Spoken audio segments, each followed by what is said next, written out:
Hey everyone, thanks for joining me here on GoLocal Live with the Navigant Credit Union Broadcast Center. It is Thursday, January 25th, and we're going to have a packed show for you this afternoon.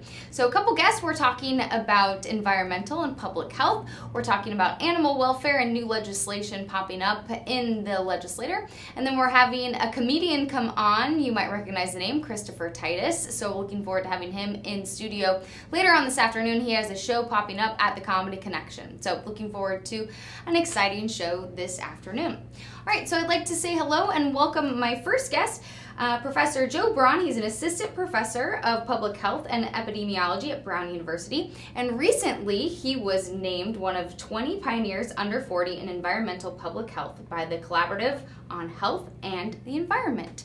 Joe, thank you so much for joining me today. Thanks for having me, Molly. So really looking forward to having this conversation. You and I have been chatting for a little while, and so it took some time to get you in studio today, but we finally nailed you down. So excited to have you here. Talk to us a little bit about, before we dive in onto this recognition, first of all, I should say congratulations. Thank you. But talk to us just a little bit about what you do, because you have been involved in research for quite some time now, and you've published, you've been published many times. But just to get us started, tell us a little bit about what you do.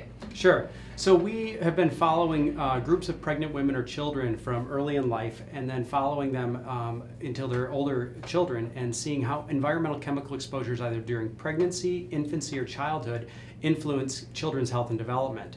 And my research is really focused on children's neurodevelopment, so their brain development, and looking to see if environmental chemical exposures increase the risk of developmental disorders like ADHD or autism.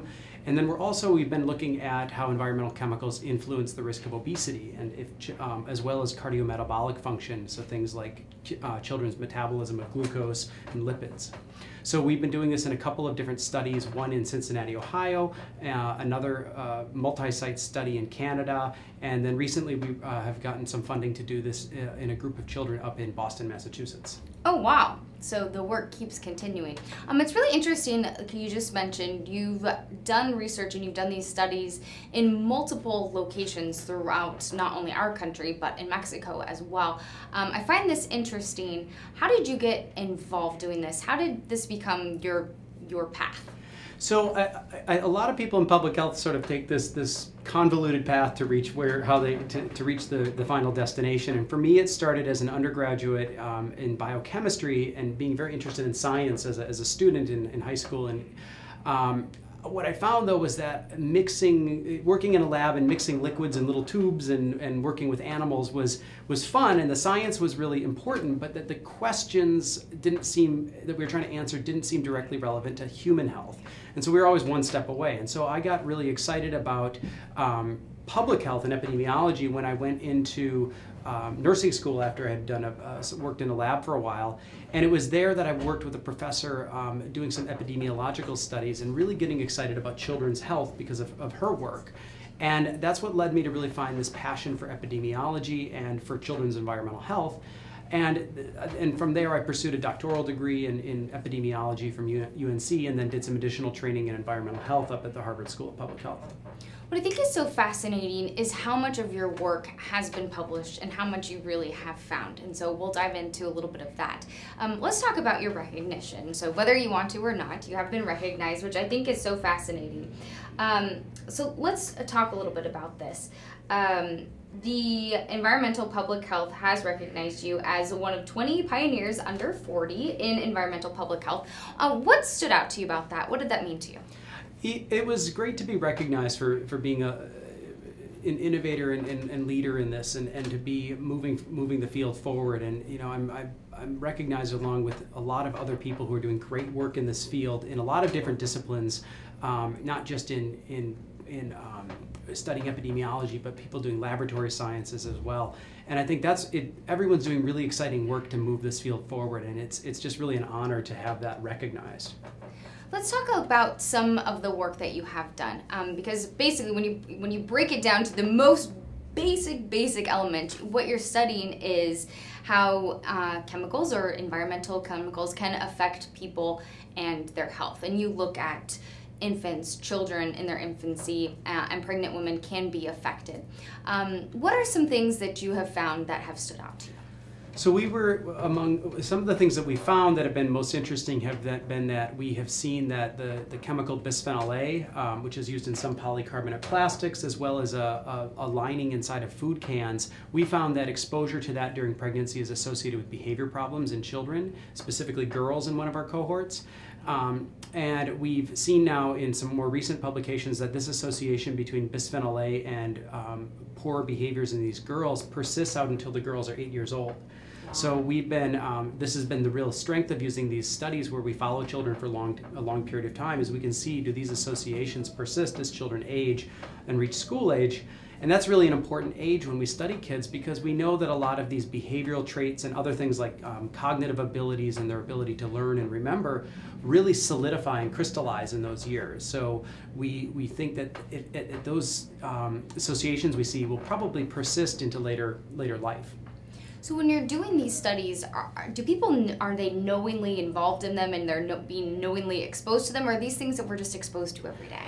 All of us are exposed to almost all of these chemicals. You know, if we measured, took blood or urine from you and I right here, we would find measurable levels of a lot of these chemicals. And so we're really taking advantage of just natural variation in people's exposure. The fact that you eat canned food today, or you eat more canned food than I do, and then we can see that you have more bisphenol A in your urine than I do. And so we take advantage of these sorts of things.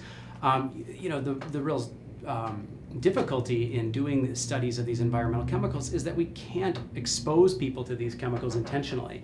So if we can't do that, it's not ethical to do that because we're worried about the health effects they could have. So we really rely on observational epidemiology and observational science, where we are studying how people's natural variation in this exposure is related to health. What do you think you are most proud of when you look at your body of work? Because you have looked at how things have progressed over the past few years and your body of work, and the research has made a difference in some people's lives. What do you think you're most proud of? So the thing that I think one of the things I'm really proud of is the work we did on bisphenol A, where we were the first study to look at the effects of bisphenol A on children's neurodevelopment in humans. And we followed this work up with a series of studies looking at what were sources of bisphenol A in pregnant women and their children. And so we've not only just looked at whether or not bisphenol A has adverse health effects, but we've also looked to see what are the sources of exposure and what could people do to reduce their exposure. Because it's one thing to just say that the exposure is bad. It's another thing to be able to give people the power to change their exposure by modifying their behavior. So we found in one of our studies that consumption of canned vegetables was associated with higher levels of BPA in women's urine during pregnancy, and this is good information for them because it gives people the opportunity to change their behavior and possibly reduce their exposure and maybe improve their health in the long run. We also published some studies looking at the relationship between BPA exposure and kids' risk of obesity. In that case, we did not find an association and found that it didn't seem that bisphenol A exposures affected children's adiposity or risk of obesity. But again, it was part of this comprehensive number of studies we did on this exposure and really trying to figure out if and how it affected kids' health. Have you been, I mean, when you're looking at the body of research and the body of work, you really can't be biased, right? You really have to go in with an objective mindset. Is it hard to do that when you're looking at chemicals and you're looking at people? Yeah, I think it is hard because there's this tension, because there's a lot riding on some of this, in that, you know, there's different interests in what is said about these chemicals in terms of their toxicity, right? There's the manufacturers of them who are concerned about their profits and how their chemical is labeled. BPA is a great example of this, where, you know, you saw a lot of people marketing BPA-free baby bottles and other products. And then on the other side, there's a lot of public health advocates who really would like to see these chemicals be reduced, exposure to these chemicals be reduced, and justifiably so in many cases. But there is that tension, and it's a fine line to walk and stay in the middle and try to be objective. And I think that's a challenge as a scientist. But at the same time, I think, you know, the scientists now, we have a real obligation to make sure that our work is translated in a meaningful way so that it benefits the public. I think so too. I think that's a great way to put it. Let's talk a little bit more. So because of this recognition, being a pioneer 20 under 40, you are giving a webinar address coming up on February 6th. So if people are interested in kind of tuning in, what will you be talking about? So I'm going to be talking about some of our more recent work where we've been looking at a different chemical. In this case, it's a set of chemicals called perfluoroalkyl substances. These are a class of persistent chemicals that we find in textiles, and they're as well as firefighting foams and some industrial products. And they're used to repel water and stains.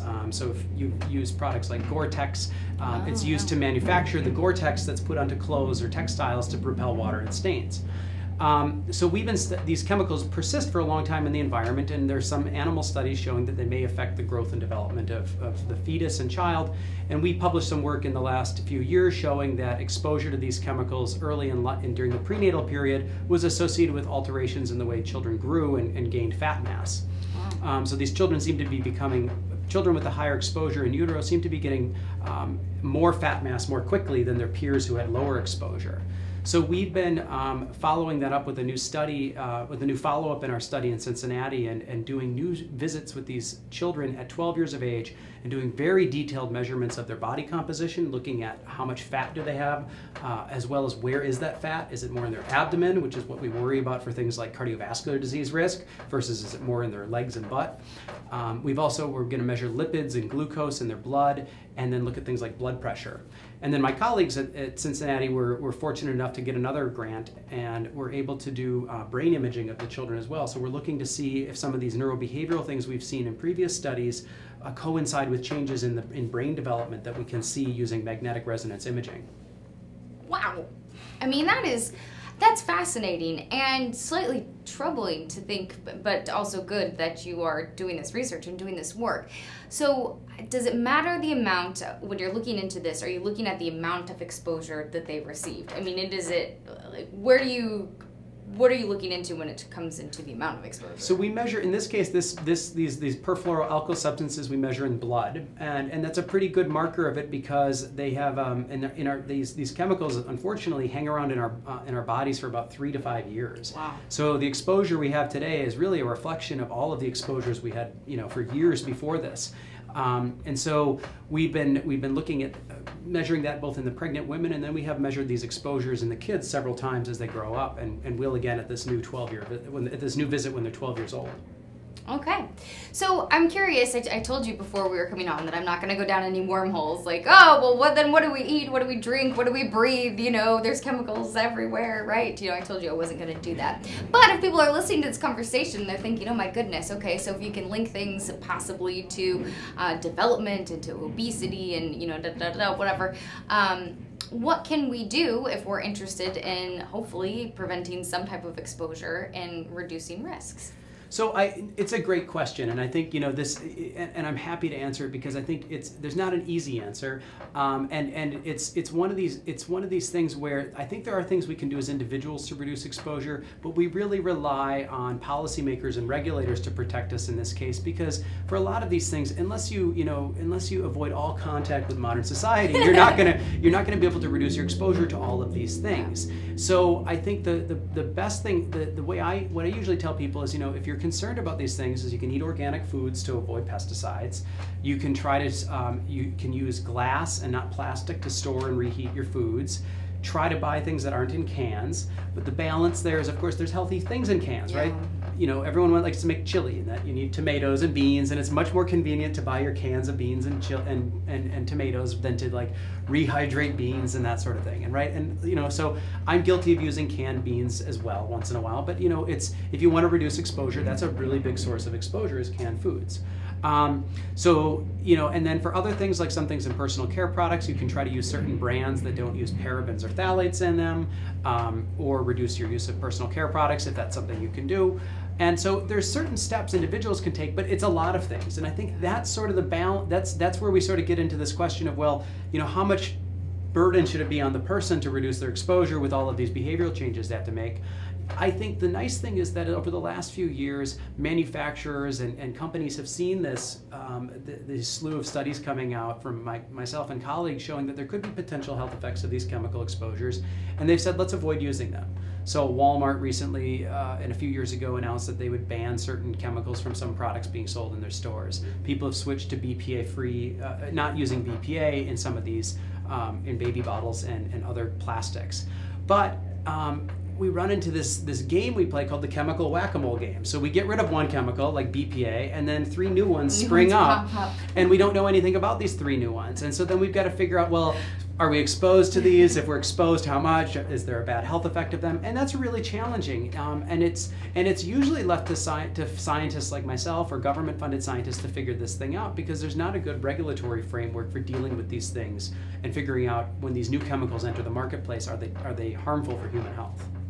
So are we looking at, when it comes to, and I always wonder this, when we're heating up products or reheating products, do we just need to avoid plastic altogether? Is glass or some other type of cooking mechanism just a safer bet? I think if you want to be safe, glass is good. You know, I use it in my house. You know, and I think that's reasonable. Of course, you know, there's reasons not to use it. If you've got lots of little kids running around, it might not be a great idea to have lots of glass around. But you know, I think that's a pretty safe. That's a pretty safe thing to do. You know, I also think it can be a little better on the environment, because some of this plastic stuff we just turn over more, and just from the standpoint that we put in the landfills more, or it doesn't get recycled, and so glass tends to last a little longer. That's true. You think about these products where you can just throw like microwavable food in the plastic bag, and I always think like, start thinking maybe I don't want to be cooking my rice or vegetables in plastic. Right? Well, and I think it's and you know, there's a whole other movement about the slow food movement, right? You know, just sort of slowing down and not always focusing on making things as quickly as possible and as conveniently as possible, but making them good and taking your time to do it. And lots of good thoughts in that. So as we kind of wrap up here, you talked to us a little bit about what your webinar will be about.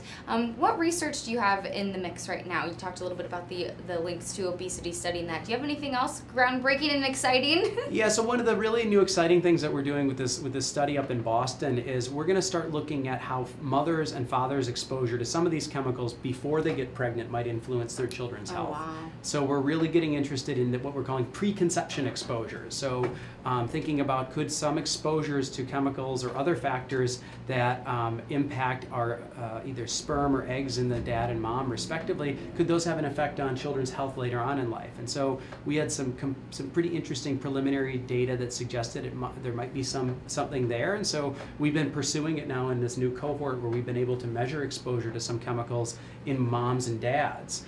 And I think the other really exciting piece about this is the dads. We've long, in this field, it's either been the pregnant women or the kids, and we have really neglected dads. You know, they contribute a lot more than just their at conception. They're there throughout life, and some of their exposures might matter too. That is fascinating. Well, I look forward to having you come back. We have lots more to talk about. We do. Thank you. I'm so excited. Thank you, and congratulations once again, Professor Joe Braun with Brown University. Congratulations on your recognition. Thank you so much for joining us here today on Live. I appreciate it. Everyone, I hope you hang tight here on GoLocal Live as we get set up here for our next guest.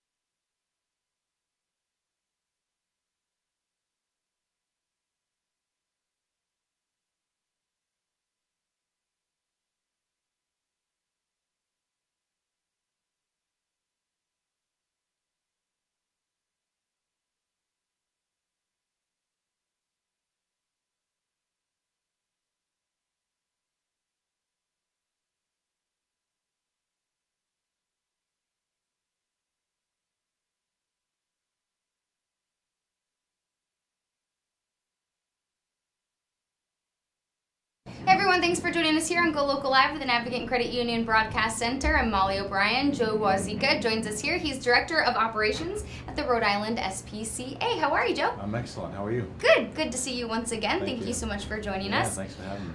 We haven't seen you in a while because you have been very, very busy, which is sometimes good, but also not so good of a thing. But we're glad to have you back. And today we're going to talk about some of the new things happening with the RISPCA and some new animal welfare legislation. So over the past month, you guys have been pretty busy. There has been some investigations happening, some different cruelty cases, and that has caused some new legislations to be introduced into the State House. So, well, let's start off with you talking to me a little bit about what's been happening over at the RSPCA. Sure. So you touched on a few things. We're generally very busy this time of year. Extremes, we're always busier. You know, when it's extremely cold, extremely warm. And yes, we had a particular investigation this year involving a number of dogs being left out in the cold. That has sparked quite a bit of controversy and has shed some light on current laws and how we can better our laws and expand upon them and, you know, afford better protection for the animals.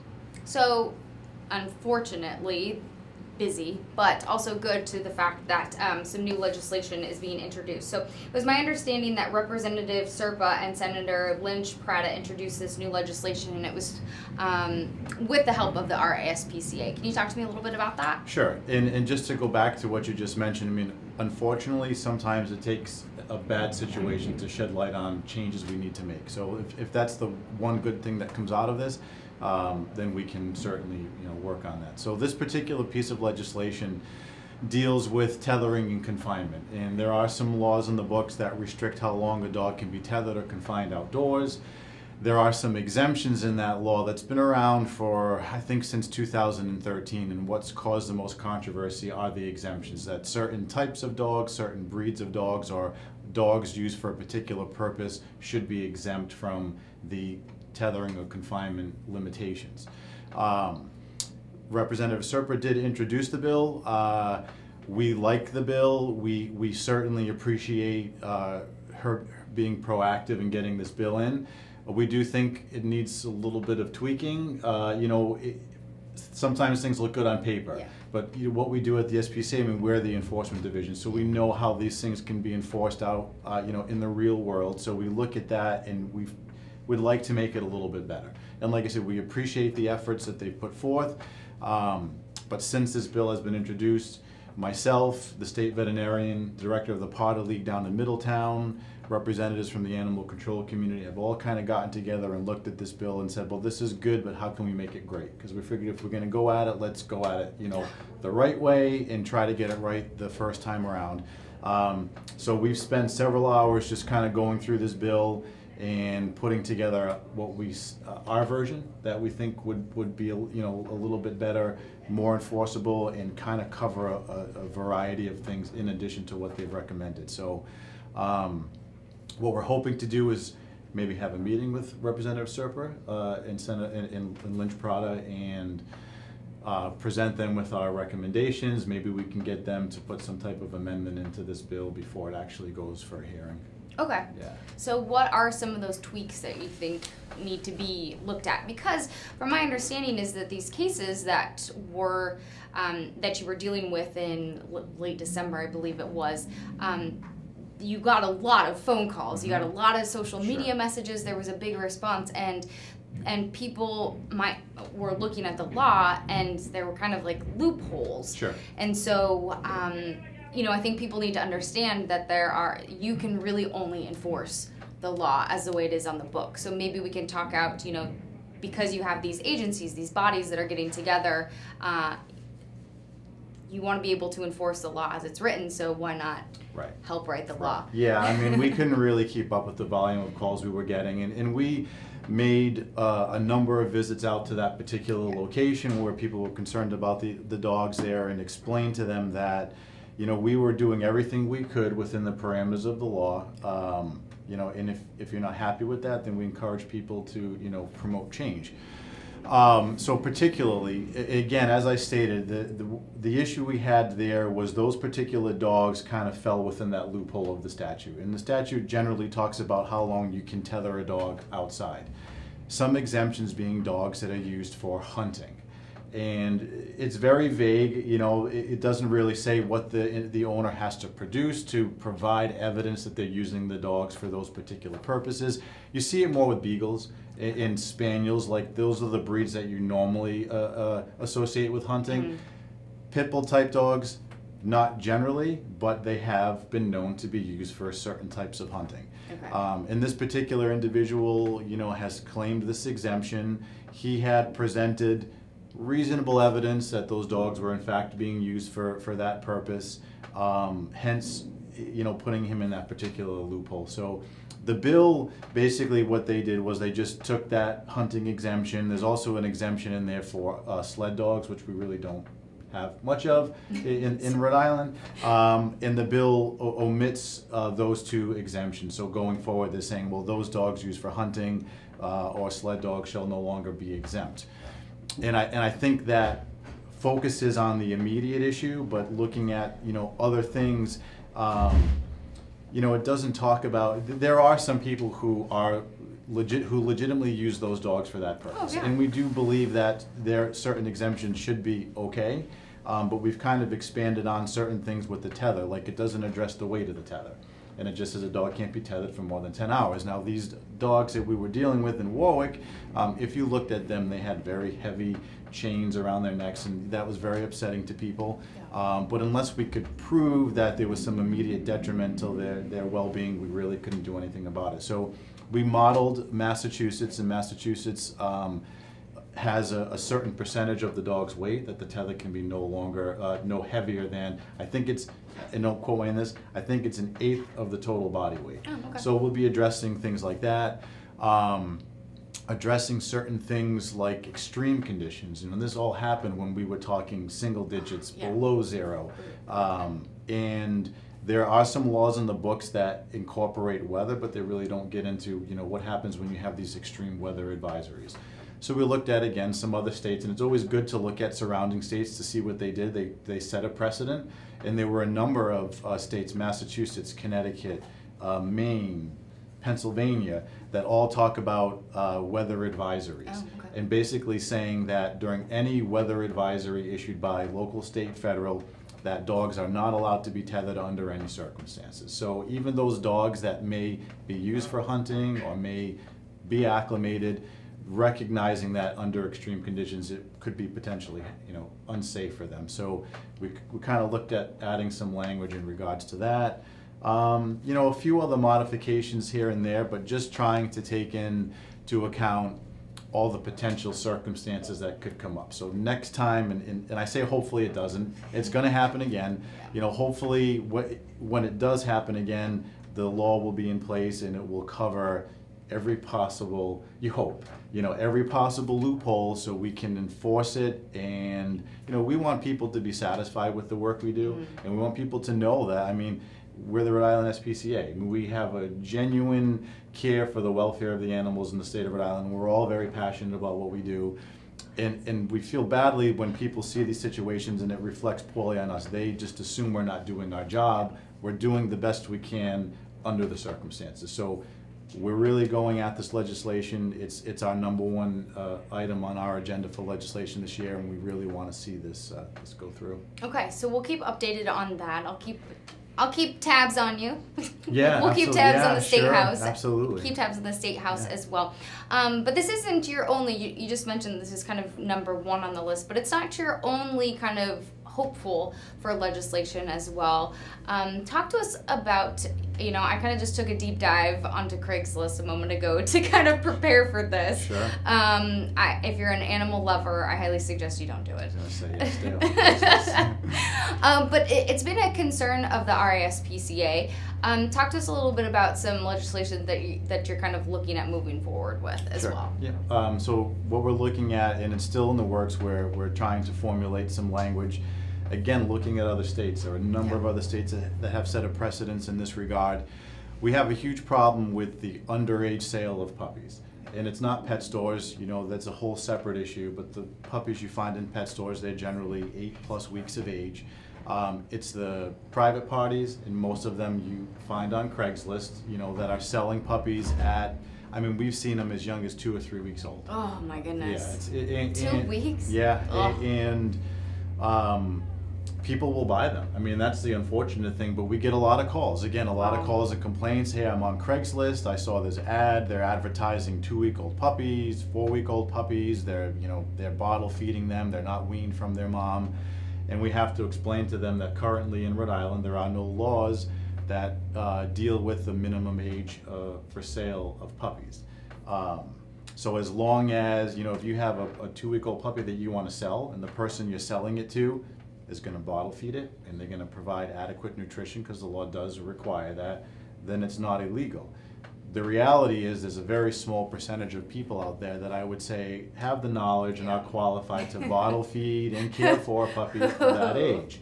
But legally, we can't assume anything. We can't assume they don't. We can only act, if there's evidence that they're not doing that. So, again, we're looking at some language. Most other states, they either use particular ages. 7 to 8 weeks seems to be the range, and that's generally when most dogs will be weaned from their mom. Other states will use that particular language 7 or 8 weeks of age, or when the puppy is sufficiently weaned.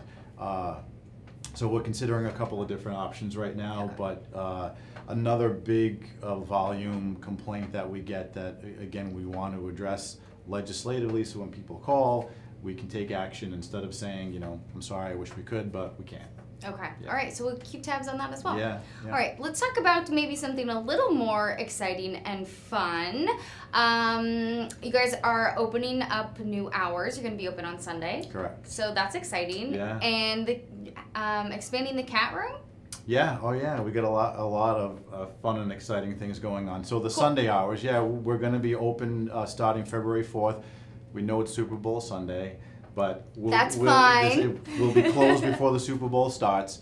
Our hours on Sunday will be 10 to 3. Cool. And we're open Monday through Saturday. Our Saturdays tend to be very busy because Monday through Friday we're only open 10 to 4:30. Saturdays are so busy. Yeah, and a lot of people work Monday through Friday, so the only time they can come in is on a Saturday. We're currently not open evening hours. That might be something we move towards, but we're hoping that by being open on Sundays, we'll be able to accommodate more people who work that Monday through Friday, generate more interest, be able to move animals out more quickly, which is obviously one of our big goals. So yeah, we're hoping that it proves beneficial, and I'm pretty confident that it will. Great. Yeah. Well, that's always exciting when you can offer more hours, and I know from volunteering at shelters that Saturdays are always very busy. Yeah. So sure. People are always excited to come in Absolutely. and visit. So congratulations on that, and Thank you. Congratulations on expanding the cat room too. That's the other. We're getting very close to being done with our addition. Our cat room, unfortunately, we have our limitations. The cats are generally confined to their enclosures. We don't have what you would call a community cat room or socialization room for the cats. So this addition it's roughly 15 by 15. We'd love it to be bigger, but we're limited on space, and it's going to be a community cat room where cats can go in collectively. They can socialize. We're hoping to put some really fun and cool enrichment things in there for them to climb on, and yeah, it's very exciting. We're looking forward to it. That's good. Yeah. So we'll end on positive notes. Okay. So we'll keep it with that. Joe, thank you so much, and let us know what else is new as we move forward. Absolutely. I love it. Thank you so much for joining us here today. All right, everyone, we're going to get set up here for our next guest on Go Local Live. Hang tight.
That's really funny.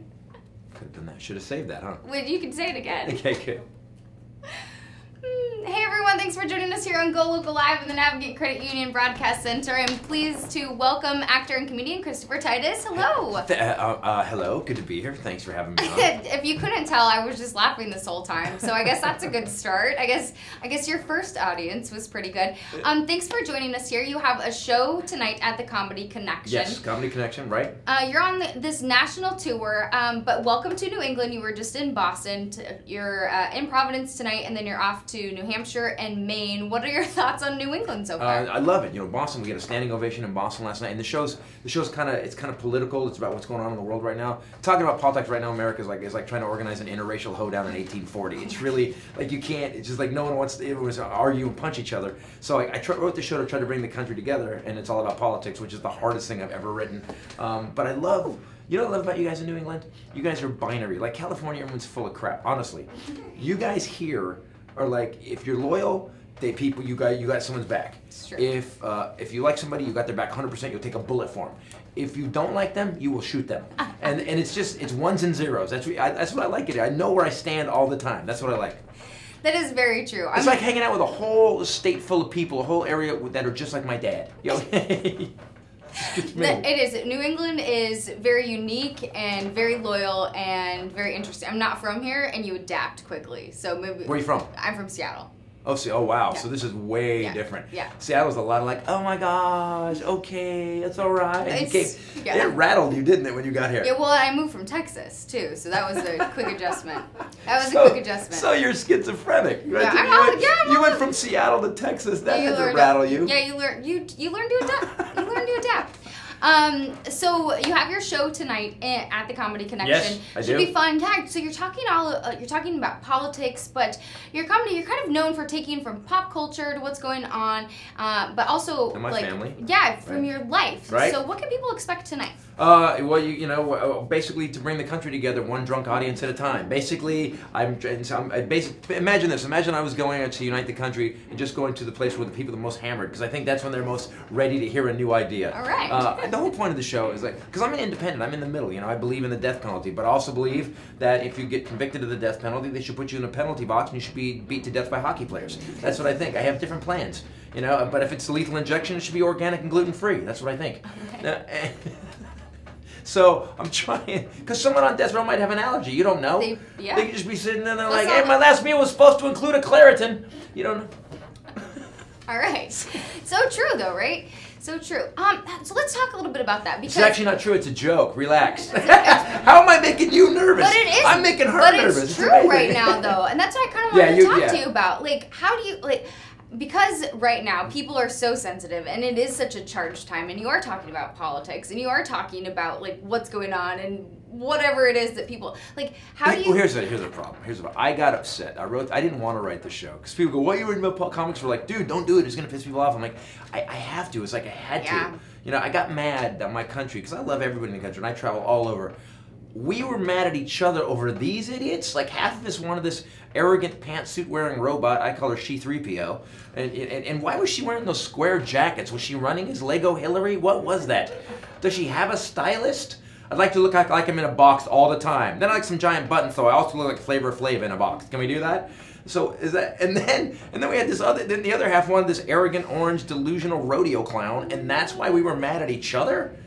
And no, everybody just hates each other. I know, over that. Over like these are like literally the people we've known Hillary forever, so we know everything. And then this new guy, we've known him forever. It's like if we just get a good leader, we wouldn't hear about this guy. How do we have 400 screw ups in 300 days? The only people happy are Charlie Sheen and Lindsay Lohan because he beat their record.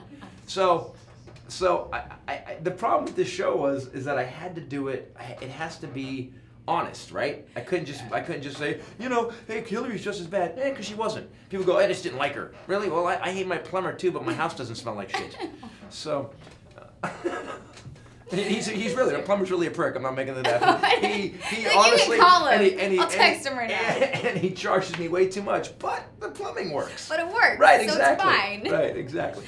Oh my goodness. But how do you perform, and how do you know that your comedy's working right now when everybody gets offended about everything? I actually how do you make it work? I do one Obama joke in it too, and it's weird because the liberals will tighten up. Yeah. Because you're talking about Black Jesus. Is it okay if we can laugh? It's Black Jesus. Don't we? But I do a joke about pulling out of Iraq. Just walking away. I mean, we spent $3 trillion and just walked away. Could we at least leave Paul Blart here, please? A couple of yard ladies from my high school just to watch things while we're not here. And that's how ISIS got in. So, but Obama was like, well, George W. signed a treaty that we had, and we're going to honor that treaty. It's the first time in history as a country we've ever honored a treaty. but we have to because I'm the black guy. That's how he is. He had to honor it because he was the first black president.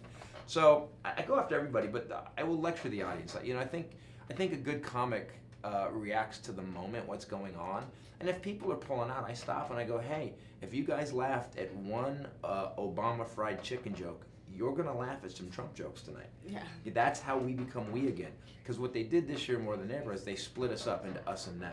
You know, Democrats versus Republicans, Republicans versus Democrats, and everybody forgot it was we the people, because everybody thinks something about someone who doesn't agree with them politically. Everybody, you know, everybody, like, right? Am I right? Right. Every conservative is just a 4-wheel truck driving, sister screwing redneck, and every liberal eats kale salad at the butt of his boyfriend. Am I right? Drizzled in raspberry balsamic.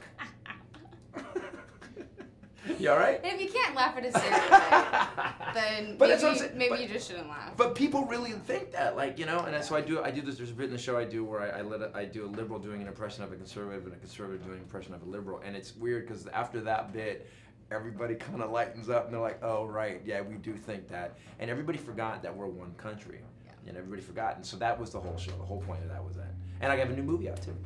Yeah, so do you want the special unit movies? Do you want to talk about that? Whatever you want to talk about. You run the interview. Well, I'm running you right now, and it's weird. I'm actually running it. I'm here interviewing. You know, she went from Seattle to Texas, and now she's here in New England.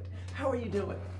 No, we're not going to do that. Let's talk about what is that the movie I have to talk about movies. So what would you like to talk about? I directed a movie. I wrote and directed a movie. It took me 10 years to get it made, and it's called Special Unit. Due to the Fairness and Disabilities Act, the LAPD has to hire 4 handicapped undercover detectives, and I play Nick Nolte's mugshot. I play the worst cop in LA.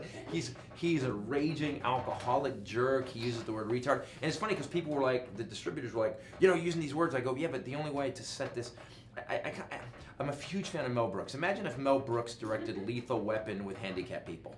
So that was the whole and Peter Farrelly helped me actually. Peter Farrelly gave me Rhode notes. Island guy. Yeah, he's a really good dude. He gave me notes on the movie, and he made me rewrite 80 pages. So I haven't met him because I want to fight him, because after he made me write 80 pages, but I did it. Without him doing that, it would have not been as good of a movie. And it's out right now on iTunes and Apple TV and Google Play and Amazon. It's really funny. What I think is so interesting about that is that you really made a point that you wanted to give people with disabilities starring role in this movie, and you really wanted to make a part. Why was that so important to you? I have friends who are disabled and they're comics. A friend of mine who lives out here on the East Coast, Michael Aronin, very funny comic, and he has 3 jobs. He works for the government on ICE, and he works and he's a public speaker and a comedian, and he's just the greatest guy and really funny, really smart, but he's got cerebral palsy and he's knurled up, and people make fun of him or they ignore him in public, and or they talk to him like he's a puppy, which is even way worse. Yeah, you know, how are you doing today?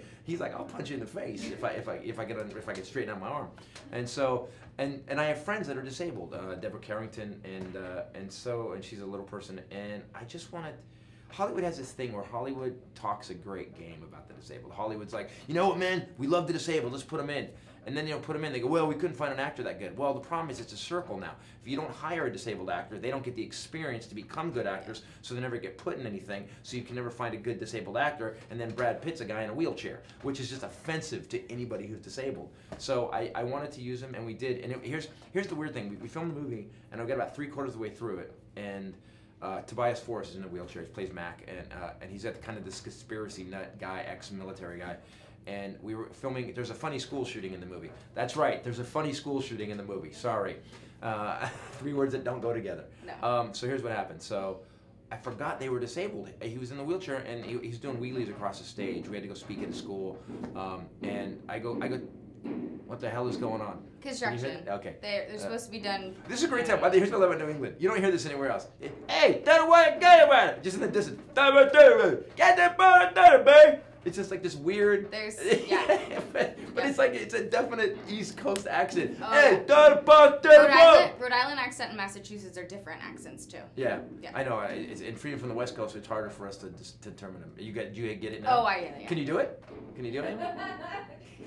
Maybe. Come on, give me the other one. Nope. What's the difference? Keep talking about your movie. What's the difference between Massachusetts and Rhode Island? What's the difference? There's 2 different states. Oh, okay. There's a lot of different. Okay, thank you. I went to California public schools. She just explained that those are 2 different states. Stick around a little bit longer, and you'll find out the difference. Thank you. I know. I'm You'll find out a lot of differences. Rhode Island has a lot better food. Are they rivals? Are they rivalry type things? No. We have better food. Really? Yeah, we have a lot better food. All right, I'm glad you nailed that down. Trust me, we have a lot better food. So what was I going to say about the movie? Okay, disabled people. So you can get it on iTunes. I watched the trailer. Right.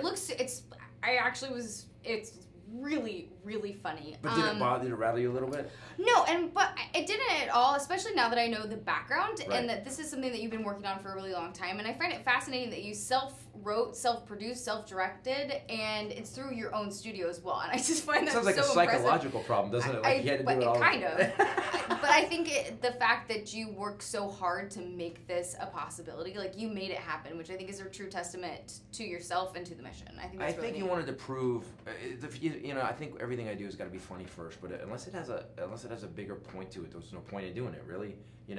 I mean, just to be lame. Pretty cool. You can be lamely funny, but funny first. But I mean, if I wanted, it's funny because it would be so easy to write a very hallmarky movie where there was a big point made, but I'd rather make a point without making a point. Yeah. Funny. Because what I didn't want the people that were like already on the side of the table. Those people, they're already preaching to the choir. I wanted the guy that walks past a group of disabled people and just goes and makes fun of them. Like, our president, who's in the credits of the movie, by the way. He's actually the opening credits. We did it before, during the election. We were editing it, and there's that scene where he makes fun of the disabled guy, and there's the opening credits are this montage of, like, all this weird, old disabled film and stuff, like what people used to think of disabled people.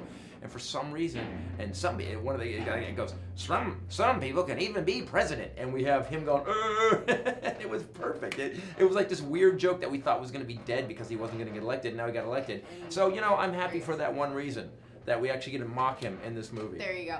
Have you gotten support? Have you gotten any pushback?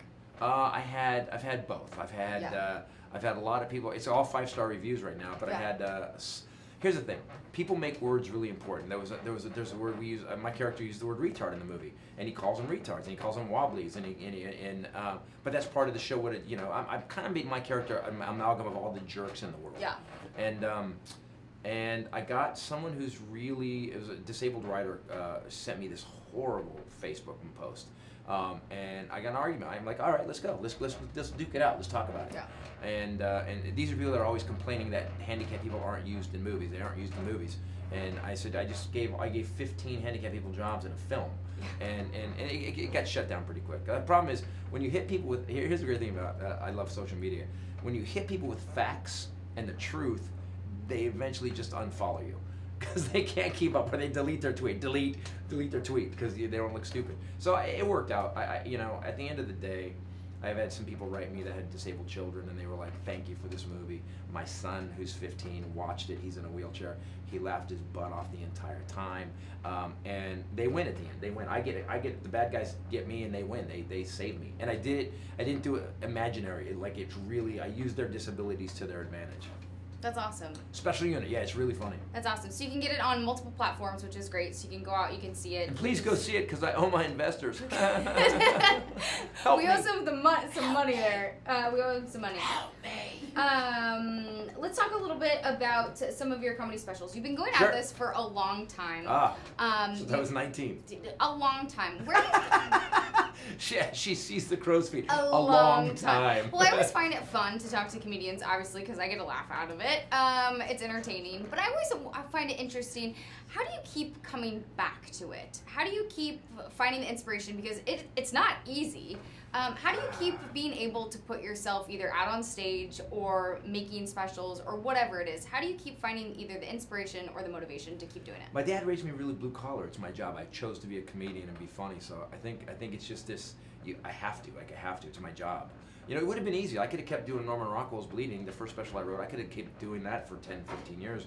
But I was watching, George Carlin was like in his late 50s or at that time, and he put out like 3 specials in 4 years.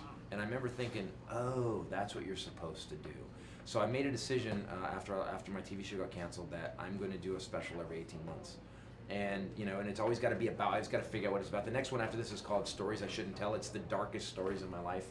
That when I started comedy, I wasn't good enough to make these funny. They're pretty dark, Darker than Norman Rockwell, actually.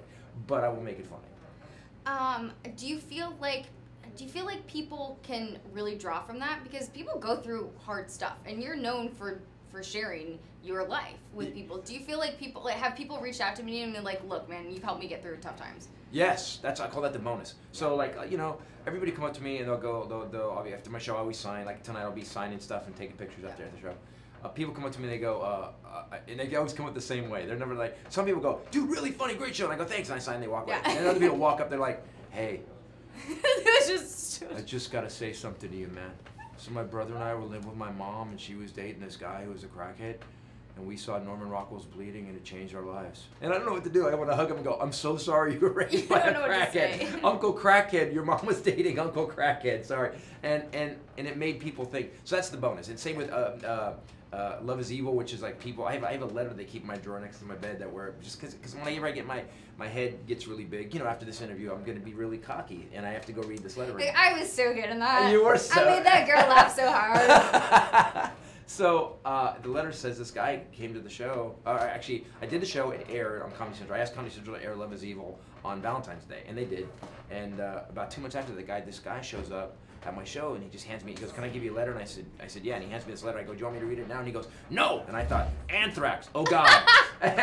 and he leaves, and I read the letter, and it says. 3 months before Valentine's, I was going to propose to my girlfriend on Valentine's Day. 3 months prior to that, she had broken up with me. I had lost my house. This was after the economy crashed. I lost my house. I lost my job, and I was living in my parents' basement. And he goes, I had decided on Valentine's Day to kill myself. And he goes, I was sitting in my downstairs at the TV in the basement. I had a bottle of Wild Turkey and a gun. And I sat down on the remote control. I had been watching South Park the night before, and it turned the TV on, and your special had started. Wow. And he goes, I started drinking, I started laughing, I started crying, kept drinking, and I realized if you could get through that relationship, I don't have to kill myself. And I keep that in my nightstand. And my biggest fear is, God, I hope my next special's that good. But I guess I won't get those letters. I love that you see. I don't mean to be. It's just my dad raised me, and I just say things. You don't get to laugh and shake your head. Take a stand. You laugh or shake your head. Pick a side, for God's sake.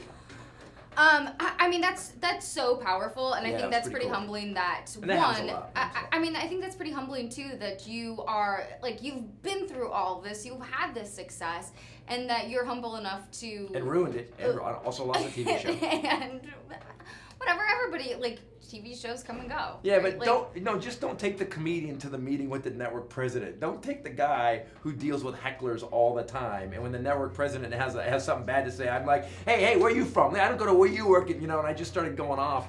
I didn't swear at her, but I did. Yeah, it's the one regret I have in show business, honestly. Well, if you don't have regrets, then you can't learn from it, right? Yeah. Like you can't learn from your mistakes, right? Sure. What? Yeah, but it was a $10 million mistake. Okay, so what did you learn? What did you learn from like you had a TV show that was successful, and then it got canceled. Yeah. So like, what did you learn? In a meeting now, I go like this. That's a good idea. Smile and nod. I like that. You know what? We're gonna sit down with the writers and see if we can work that out, because that's oddly brilliant. That's what I learned. It only cost $10 million. It costs $10 million. Do you feel though, do you feel like your comedy transfers from what you do to TV, to network TV? Yeah, I'm writing a script right now. It's two different disciplines. Comedy is like you have to be funny every 11 seconds. You have to have a punchline. It's sentence, punchline, sentence, punchline. TV, you have a little more time, but you can't just toss on a character. You have to build a character. So when I write, I have a Writers Guild nomination for Titus, and I love. It's a lot harder than weirdly enough, writing a TV script or a movie script is so much harder because there's so many different tendrils. Comedy, you can just go off on a tangent and come back. Script has to have a flow and stuff. So it's two different disciplines. But yeah, I think everything translates. I mean, we took Norman Rockwell's Bleeding and turned it into Titus. Yeah. Special unit. I wrote a bit called The Word Retard. You can go on my website, or I go on my YouTube channel, The Word Retard, where I totally changed the meaning of the word retard. We did that, and we did a scene about that in the movie, in the credits. So yeah, I think it's possible. You just have to. It's just a lot more involved with the script because it has to be based. It really has to be grounded in reality. You can be wild, but it has to be grounded in reality. before I let you go, because by the way, nothing less funny than talking about how comedy works. No, but it's fascinating, right? It is, and I like having the conversation. fascinating. I like having the conversations because I don't think anybody really understands how it works, and so to be able to pick people's brains a little bit, I find it fascinating. I don't think I could never even come close. Comedy or writing a script? Both. I think it's I think way you too could. This is hard too. You have to be on your feet all the time, you know? Oh, yeah. You have a tendency, I think a lot of people when they sit down and write, they think, I have to be perfect right now. But no, I actually give myself, when I start writing, I give myself permission to suck. That's good. And then you just write crap for an hour, and then, because you can get up and then go get a glass of water and then come back and look at it, or a glass of scotch, and then come back and fix it. Yeah, this is horrible. No! This is horrible. I suck. And then you pass out on your computer, and then you wake up the next day and you're like, what are these letters? I don't know that. That does not make sense. Christopher Titus. Why is there hashtags on this whole script? There's a character called question mark. What the hell is it? I like it. It's been a pleasure. We're going to wrap up here on the Navigant Credit Union Broadcast Center in the Navigant Credit Union Broadcast Center. Go Local Live. Kate Nagel takes things over here in just a moment. Christopher Titus, you can go see him at Comedy Connection tonight, and then catch him again in Portsmouth, New Hampshire. Thank you town. so much Give for you having some me. recommendations. We were there last weekend. And sorry for being such a smart aleck. I like it. I think it's funny. Yeah, you were a little irritated. Oh, no. Tiny bit. I just have to watch what I say. All right, thanks for tuning in. She balled up her fist. You didn't see it, but her fist was balled up. I'm telling you. Oh, well, you know. All right, thanks for tuning us, everyone. I'm Molly O'Brien. Kate Nagel takes over here in just a moment. Have a good one. Hi, everyone. Welcome back to the Navigant Credit Union Broadcast Center. I'm GoLocal News Editor Kate Nagel. Thanks for joining us for the 4 o'clock News and Politics Hour. We have a packed show for you today with a little twist. We've got Rick Simone later with A Guide to Forever, talking all things weddings. But as we do every Thursday, we kick off with Ray Rickman. And before I give his proper introduction, stick around. Stephen Pryor, Rhode Island Commerce Secretary, will be in studio next. But Mr. Rickman, the former state representative, a former deputy secretary of state, now heads up Stages of Freedom, comes in each week to give his big view. Thank you, Kate. You know, it's election year. Can you believe it? It seems like we just had one. So sometime there'll be primaries, and then there'll be election come primary September in Rhode Island, and then election in November. And I thought I'd be a little early and remind you of some things, because I think a lot of my friends in Foster and Gloucester, Burrillville and Richmond, they seem to have forgotten things because people don't talk directly to them. So I'm talking to everybody, whether you live in Providence or Barrington, or whether you live in Burrillville. You ready? So how did we get the American middle class? Because up to about 1941 or 2 or 3, we didn't have one. Seriously, less than 10% of people were middle class. School teachers didn't make any money. Police officers didn't make any money. Just nobody made any money. You had the rich, and then you had 8-9% middle class, and then you had 80-85% people who were basically poor, working class or poor. And they worked in the factory, and they got minimum wage, and boom, in Rhode Island, 2/3 of people worked in those factories. And they didn't make real bucks, and 2/3 of them had no pension. So when they worked till they died. Then came Mrs. and Mr. Roosevelt, and they became kind of pro-labor union, AFL-CIO, UAW, you name it, and they promoted them, helped them, stopped employers from stopping them, let the voters vote on whether they would have a union or not.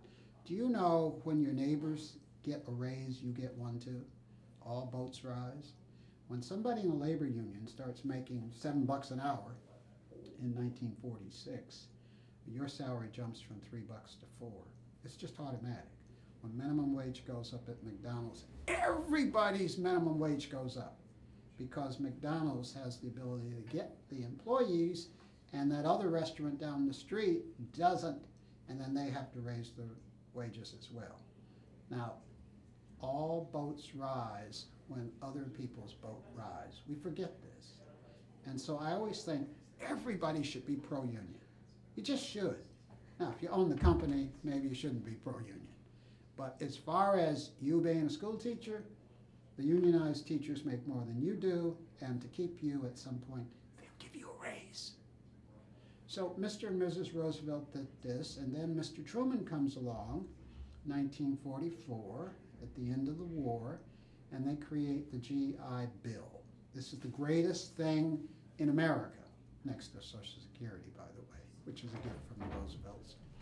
But the GI Bill lets ethnic white folks, Italian Americans, few Greeks, Irish folks, go to Brown.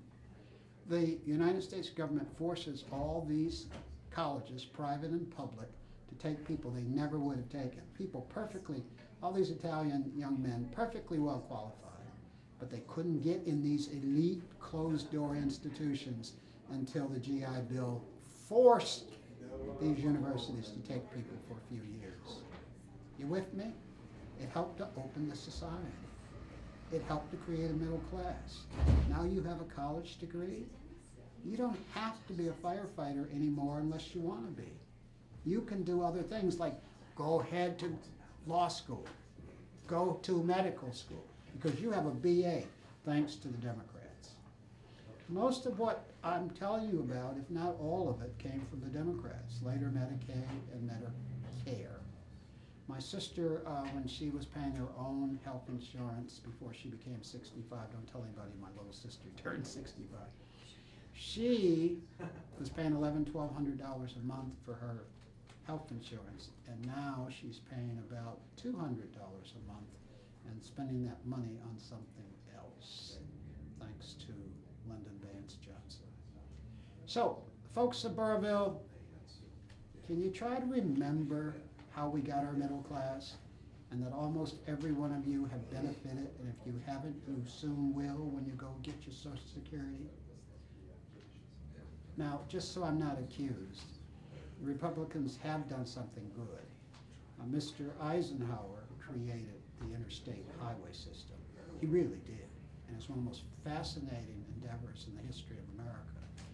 But I would stack the 20 things that the Democrats did to make the middle class up and above the interhighway system. Not by much, because let me tell you, I get Detroit in 13 hours. Before Mr. Roosevelt, it took 36 hours. God bless America. But can you remember the foundation on which you stand? All of us.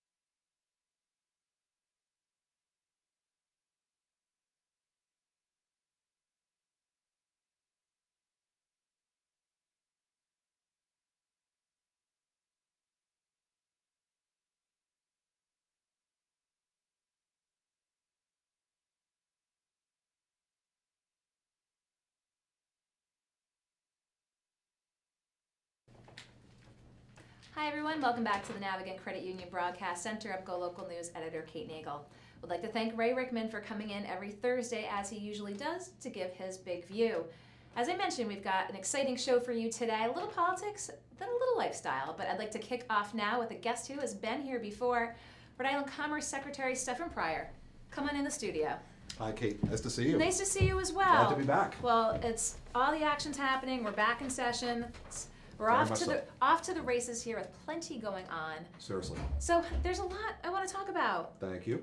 Let's start off with the Paw Sox. Okay. We've seen what's happened. The Speaker of the House has said that he is not in favor of the Senate version. We're kind of a little bit in a holding pattern. What's your sense of what happens next? Look, I think it's very important that if the House wishes to revisit the deal, that they get specific. Mm-hmm. So the deal that is before the General Assembly, it's a good deal for taxpayers.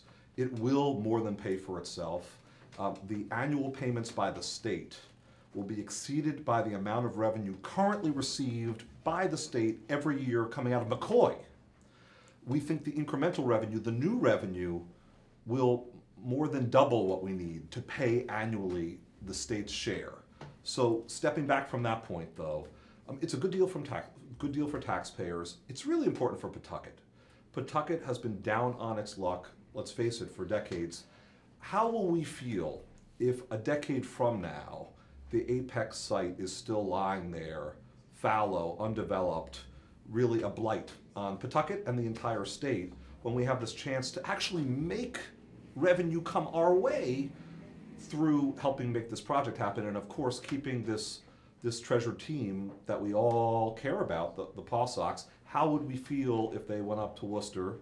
Worcester's making noises. You don't want to take that lightly when a community is mobilizing. Certainly don't want to take it lightly, but as we know politically, it sounds DOA over on the House side. Have you had conversations with the Speaker? No, I haven't personally. I can't speak to everyone in the State House, but I can say that the Senate did an excellent job. They, over multiple hearings, vetted the project, then tweaked it, and frankly, it ended up being even better, even stronger as a deal, and the team seems amenable. They haven't, I think, signed on the dotted line, but they seem amenable.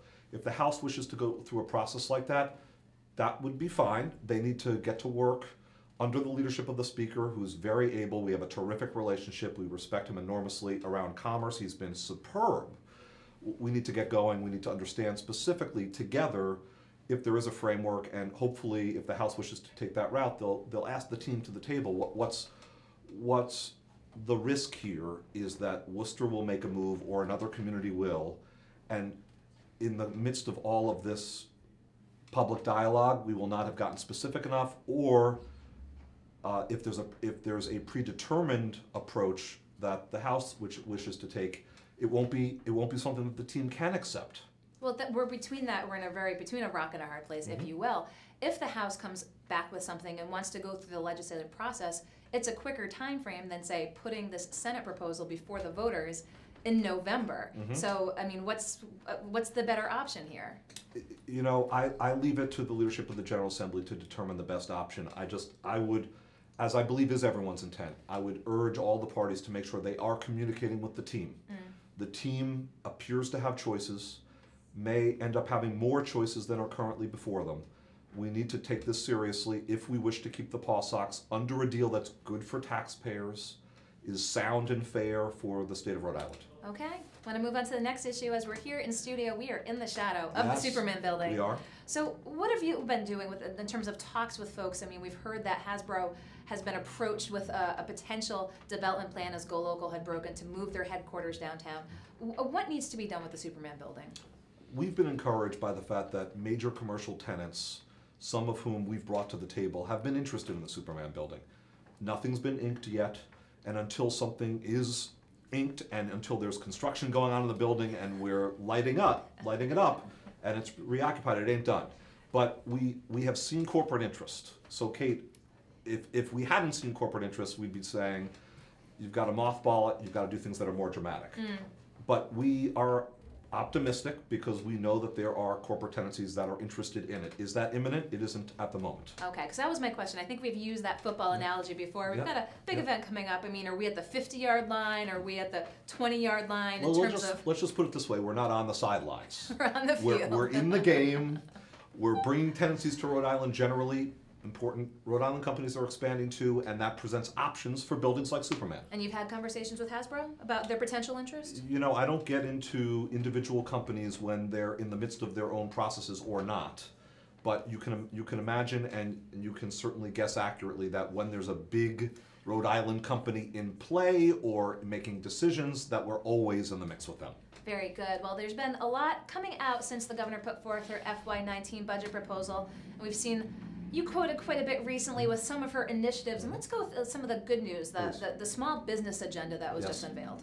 So we're so thrilled. This is 3 years in the making. The governor, from the get-go, when she took office, was emphasizing that small businesses are the heart of our economy, that our economic strategy needs to include small businesses who are trying to make it every day, trying to survive, aiming to thrive, and we've been developing this package for them. One of the signature elements of the governor's package is Supply RI. Supply RI is a new process, a new network by which we will connect small Rhode Island suppliers with larger companies, larger institutions. The governor was able to announce this week that there are 9 big Rhode Island organizations that are already on board. This is Lifespan and Brown, and it's Delta Dental, and it's Blue Cross Blue Shield. It's also noteworthy Infosys, which has just arrived on the Rhode Island scene, an important global tech firm. They've already stepped up. They're going to look to Rhode Island suppliers along with these other Rhode Island institutions and see whether there are opportunities to do procurement with them.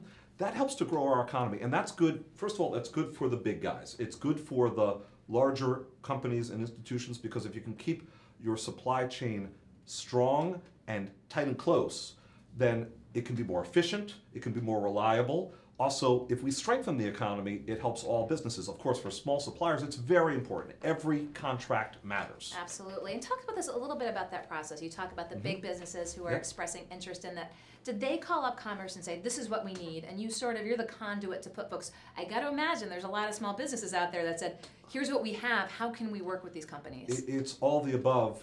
We have been hearing from institutions, universities, medical centers, and companies that they want to contribute to Rhode Island. There's the Partnership for Rhode Island now, by which CEOs dialogue, and they've been expressing to us under the leadership of Brian Goldner and Tom Giordano that they're very interested in getting ever more involved. Lori White at the Greater Providence Chamber, so many.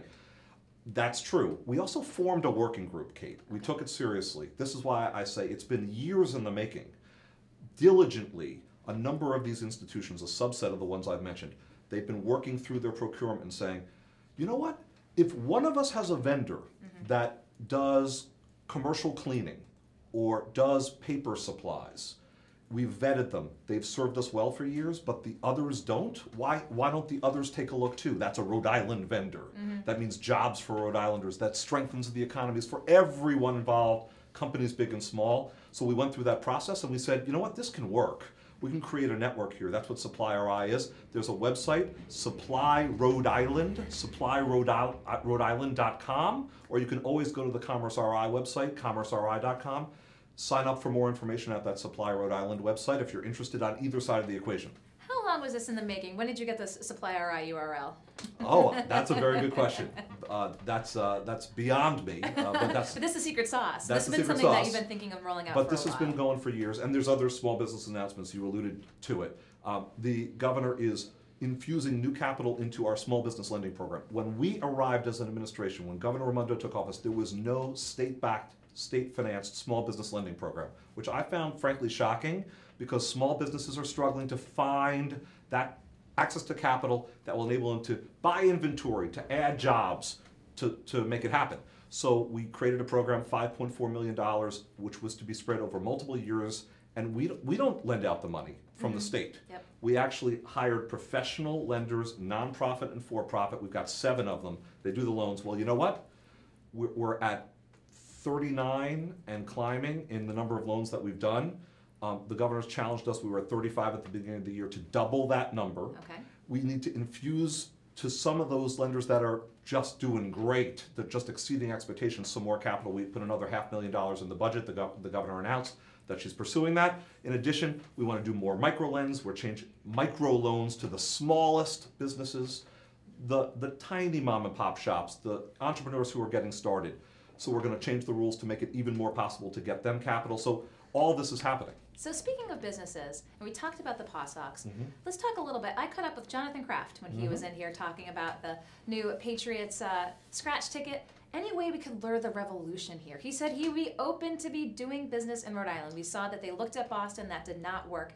Is there any possibility we could lure them here? First of all, I saw your interview online. I want to commend you on getting to Mr. Kraft, and Jonathan is a fantastic person, businessman, team owner, and he cares a lot about Rhode Island. He's very bullish on Rhode Island. He's very bullish on Rhode Island, and having said all of that, I really can't get into individual transactions that may or may not exist. It's tough, but the reality is it often blows them, so I can't even tell you whether that conversation exists, but I commend you on getting that interview, and I enjoyed it too. Well, as he said, he didn't want to have it play out in the public sphere, but he did say, again, open to doing business in Rhode Island. Yep. Speaking of great Rhode Island traditions and events, the Volvo Ocean Race, how big is this for the Rhode Island economy? Oh my gosh, it's such a big deal. We are the only North American stop on this global ocean race, sailing race. It's phenomenal. You could argue it's the premier race in the world. We're the only North American stop. We're going to pull out all the stops to make sure that it really is featuring Rhode Island. When you're in Newport, you'll know that you're in Rhode Island, that there are business investment opportunities, that there are business growth opportunities, that there are recreational and tourism opportunities. Lara Salamano, who's our superb head of marketing for commerce, is making sure that she's integrating with the Volvo team and the Department of Environmental Management that runs the whole operation. So we're really excited. Have you been on the boats? I've never been on the boats. Could be the that first would ruin year. the race. We might have pictures of Commerce Secretary Stephen Pryor on the boats. Something a little more locally. Completely kill their image. Something a little more locally, but... Can I do it in a suit, by the way? Can I? Yes, that costs extra. Okay. But the news today, Care New England moving forward with partners based in Boston looking to, again, have partners come in to take over Care New England. We've seen opposition here. We've seen it from Brown University, who's made a lot of investments in 195. They're very hesitant to see partners and Harvard come have a stake down here and all those employees that partners would bring. This is a little bit of your jurisdiction, but you're the jobs guy. And if these jobs might not be Rhode Island jobs, what's your sense as you look at this play forward as partners has the interest and they've got the conversations going, and you have a Brown University president who, from what we hear, is going to continue to push to have more of a stake in the process? This is of concern. That doesn't mean that it won't ultimately resolve in a way that's good for Rhode Island, but we need to track it closely. My departments are not the regulators per se. There could be an element that ultimately comes before us, but we're not the regulators per se. But still, we need to be a little cautious as the state, ultimately, the governor's administration need to approve. Having said that, thousands of jobs are at issue. Thousands of jobs. Good paying healthcare jobs. The important healthcare jobs. The healthcare access of Rhode Islanders is at issue. Rhode Islanders shouldn't have to go north to get their health care. They shouldn't have to find their way to specialty care. We need to be very careful about analyzing any deal here. And if Brown has concerns, Brown as an academic partner to multiple healthcare institutions here, multiple hospitals in Rhode Island, including the Care New England system, we need to be mindful of that because it means the quality of our care could be at risk if Brown is not a key collaborator in whatever results. It also means that the research and development, the R&D that churns out of these medical institutions could be at risk. We want those jobs. We want the ventures in the bioscience space to stay in Rhode Island. So there's a lot to pay attention to, and we are going to pay attention. Okay, we're going to continue. You can see that up on GoLocal today. Again, Care New England partners moving forward, but just wanted to get your take on that as well. Something else GoLocal had reported recently on, and we've talked about this before, tax credits. You have purview over some historic tax credits, not necessarily your jurisdiction. But Brady Sullivan having a number of issues around the region and now a major lawsuit here as well. We saw what happened moving forward with Lance Robbins and the developments that he's engaged in here. Commerce looking together, put an oversight team together with a legal team to look this over. We look at who we're doing business with, and this came up in conversation at a commerce meeting with Carl Wadenstedt. Does the state have to consider who it's doing business with? Again, Brady Sullivan isn't per se, again, they're getting historic tax credits, but how do we approach this conversation? Oh, I think we do. I think we do have to pay attention to who we're doing business with. Now, all of these scenarios are complex. Nearly all of them are complex. Very. Landlord-tenant disputes happen in almost every case. If you're dealing with a landlord, there are often tenant disputes. Big employers, big companies have litigation against them. Nearly all companies, Rhode Island companies, non-Rhode Island companies. So you need to be able to sift through it. Having said that, I want to give credit to GoLocal. You all were among those who really sussed out what was going on with the ownership team at Hope Artiste Village. We took that very seriously. Again, credit to you and your team. And we did, in a very unusual step, I don't know how many governments have ever done this, we put protections in place to ensure that tenants and taxpayers are protected. It's an overseer role that will help to serve as a mediator, adjudicator in the midst of any disputes that result on those properties. Broader, is this just pertaining to? It's pertaining to Hope Artiste Village. Yes. So my point is that you need to look at every single case unto itself. There are specific circumstances, there are specific conditions that may occur and may make sense, and that's what we intend to do. take a Brady Sullivan, for example, if that, would there be a separate legal team needed, a similar oversight structure? How would you proceed with different instances besides? Not one of our transactions in commerce. We haven't been involved with it whatsoever, so I wouldn't want to speculate, but I would say that I think it's smart to take such steps as appropriate for the specific set of circumstances. Okay, and finally, while I have you in here, putting you through your paces, jobs numbers. Rhode Island's been a little flat over the last 5 months. We've saw a good 2017, but do you have concerns going into 2018? No, and I would actually dispute your premise, actually. When you look at how Rhode Island's doing, we're doing so well. First of all, we're up 13,000 jobs since Governor Raimondo took office. Terrific surge of jobs. We are at 4.4% unemployment, which compares to a peak post-recession over 11%, and under Governor Raimondo alone, we've reduced the rate by 1/3. That's thousands of Rhode Islanders who are working, who weren't, and who were previously seeking work. Even if you look at the recent stretch, if you look at the most recent quarter, we're modestly up in the number of jobs. In the most recent quarter, if you look at GDP growth in 2017, the growth of our economy, if you look at the average across the 3 quarters that are recorded for 2017, quarter 1 through quarter 3, and that data was just out for quarter 3, our growth rate exceeds Connecticut's, New York's, New Jersey's, and we're equal with Massachusetts on our economic growth. So I think we're doing very well. Also, hot off the presses, we have the second highest construction job growth rate in the United States of America, second only to Nevada, and I think, look, you got to take Vegas out of the equation. That's not fair. They don't count. We have the second highest construction job growth rate in the United States. That's the definition of, at least on a preliminary basis, a building boom. So do you consider, again, we've got the article right here, Rhode Island lost 600 jobs in December, the 4th time in the last 5 months that the state has lost jobs. That's actually inaccurate. Prior to this month, the previous 2 jobs, we added jobs. Your data is not updated. I'm not kidding. And in the last quarter, 3 months of the year, we're actually modestly up, and if you compare the 4th quarter of 2017 to the 4th quarter of 2016, although we're modestly up, we're up slightly more than we were in 16. So I think all the health indicators are very good. You can't look at any single month. Of course not. No, again, we looked at them across, and I said, you can't look at any single month. We'll talk about the and data again, after. over the year, we did very well in addition to over the most recent quarter. So you take that all together, and there are terrific signs of health. And then there's the fact that 22 different businesses under the Governor's Jobs Program have landed or expanded here.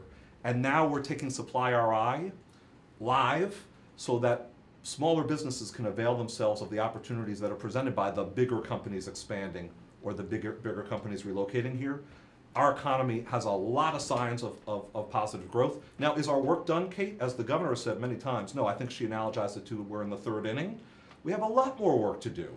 No one's giving up yet, but remember, we had the highest unemployment rate in America in 2013 and 14 for 7 months. And now we have an unemployment rate that's about the national average, and we're showing growth rate in our GDP that's beating other states that, frankly, in the past have beaten us or equaled us. We're equaling them, and they've beaten us in the past. So we're very pleased with how we're doing. And wage growth? Wage growth, look, wage growth is a national concern, but I will say that under the Governor's Jobs Program, where we are investing in projects, where we're helping to catalyze them under the Qualified Jobs Program, the average wage, the mean, is $70,000. So we're creating, when we're actively involved, we're creating higher wage jobs. And we're expecting to realize, if you were to be, a betting man this year, are we going to realize these jobs this year? Oh yeah, we're going to start to see even more jobs this year. Now, keep in mind, when a company is ramping up, it can take 3 years, 5 years, a decade for them to reach their employment peak. That's why we need to foster a number of opportunities. And look, some companies will rise faster, some will rise more slowly, some will even stumble. So one of the things that's been so important under Governor Raimondo is we don't put all our eggs in one basket. We don't make one big bet on one special deal. We certainly don't bet on pre-revenue companies. We don't do that anymore. We have systems in place where companies approach or we recruit them, and there are intelligently assembled incentives and investments that we're able to make. And we don't even pay until the jobs exist, and they're paying income taxes that we partially pledge back to a company. In other words, there's accountability in our structure. So we're catalyzing the economy, and we're doing it in a really responsible way, and we're seeing the results. Okay, well, as I said, I was going to put you through your paces when you came in here. I love it. Wanted to get folks the lay of the land and what's going on in RI Commerce. I'm sure we'll have Commerce Secretary Stephen Pryor here in the future, but around the corner we've got Rick Simone in the wedding, so I'll let the Commerce Secretary go, and we'll see You're you not going to have me back to sing, are you? Maybe. That would ruin everything. Okay, thanks Great to see everyone. Don't everybody. go anywhere. We'll be right back.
Good afternoon from the GoLocal Live Navigate Credit Union Broadcast Center here in Providence.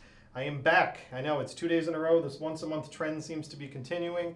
They keep letting me do a guide to forever, so I must be doing something right. So I'm here today. I've got 3 great guests, and interesting enough, I was at an event last night, and I was with some engaged women that have just recently been engaged, and I got some great feedback from them on questions and thoughts, and was able to talk to some of my guests today. So we'll be covering some really good tips, trends, advice, even personal opinions, which everybody does like to hear. So the guests I have joining me today is I have Britt coming in from Blue Flash Photography. She's going to join me in just a second, and she's going to give me a great overview of the company and also some of her advice. And then I also have from Grace Church, right down the street from here, I have Chris Barker coming in, and Chris just gave me a wonderful tour of this brand new pavilion at Grace, is what it's being called. So I'm really, really interested in his overview because it's a brand new venue. And then from Stone Blossom, I have Dennis coming in. He's the creative director over there. And if you saw any of my posts on social media, and a lot of you did, and I got a lot of great comments, all of the pictures I put up from all of my guests were fantastic. So you're really going to enjoy the work and the abilities to know about these great places. So that being said, we're going to get right into it. I've got Britt here joining me. Thank you for coming in. Really appreciate it. Thanks and we so have much to for having me. congratulate her on an upcoming pregnancy. That's very soon, right? Yeah, very soon, 37 weeks. 37 weeks. Right in the home stretch. Well, I was telling her before that she's, one's nothing. She'll be fine. She'll be easy. You'll be all set. But congratulations again. You look fantastic. Thank you so much. So let's do this first before we get into advice and some tips and trends. Let's get an overview of Blue Flash because I work with you for one of my clients over at Harbor Lights. And I know how great your work is, but let's tell everybody in general, because you've got a lot going on. It's not just strictly photography. Yeah, So let's let everybody absolutely. So Blue Flash was founded in 2009 as a photography company primarily for weddings, and over the years we've grown to also do cinematography or videography, depending on what you want to call it. We also do photo booth and up lighting. So what we try and do is really be a one-stop shop for a lot of wedding clients to kind of make the whole planning process a lot easier for them. Yeah, and I think that this trend of growing this one-stop shopping, call that a trend as well, is been effective. People really seem to be wanting to take advantage of knowing they can go to one person and get several of those services taken care of. Yeah, absolutely. We find that people love the experience, especially for photo and video, to have a look that's really streamlined, where your photos and your video really kind of have a similar look and feel. It brings it together so that when you're looking at it after, it has a really kind of beautiful, cohesive feeling visually, in addition to just being a lot easier to deal with one vendor for things like booking and timelining for the wedding day. Right. Now, your services, you guys cover pretty much all of New England, right? Yep. So we're based out of Cranston. We service, anywhere in New England. A lot of our wedding clients are in Newport because that's the big spot to get married. Right. And we're going to change some of that when I bring Grace in because this space is amazing. So I'm really excited to talk about them. So we've got a lot that's been evolving in the world of photography, even just from technology standpoint of things that's out there. And what people like and they dislike, and the trends can change. Beautiful backdrops, if it's the bridal parties, how you take pictures with who. And one of the things that I think that I did when I was married that I liked was kind of like this overview of the day. It was kind of, you combined all the cinematography and even some still pictures can go into these type of things. Is that still something that's out there? And it's kind of changed a little bit, right, of what people expect from that? Yeah, so what we offer primarily, after the wedding, you get the photos and the video are two separate things.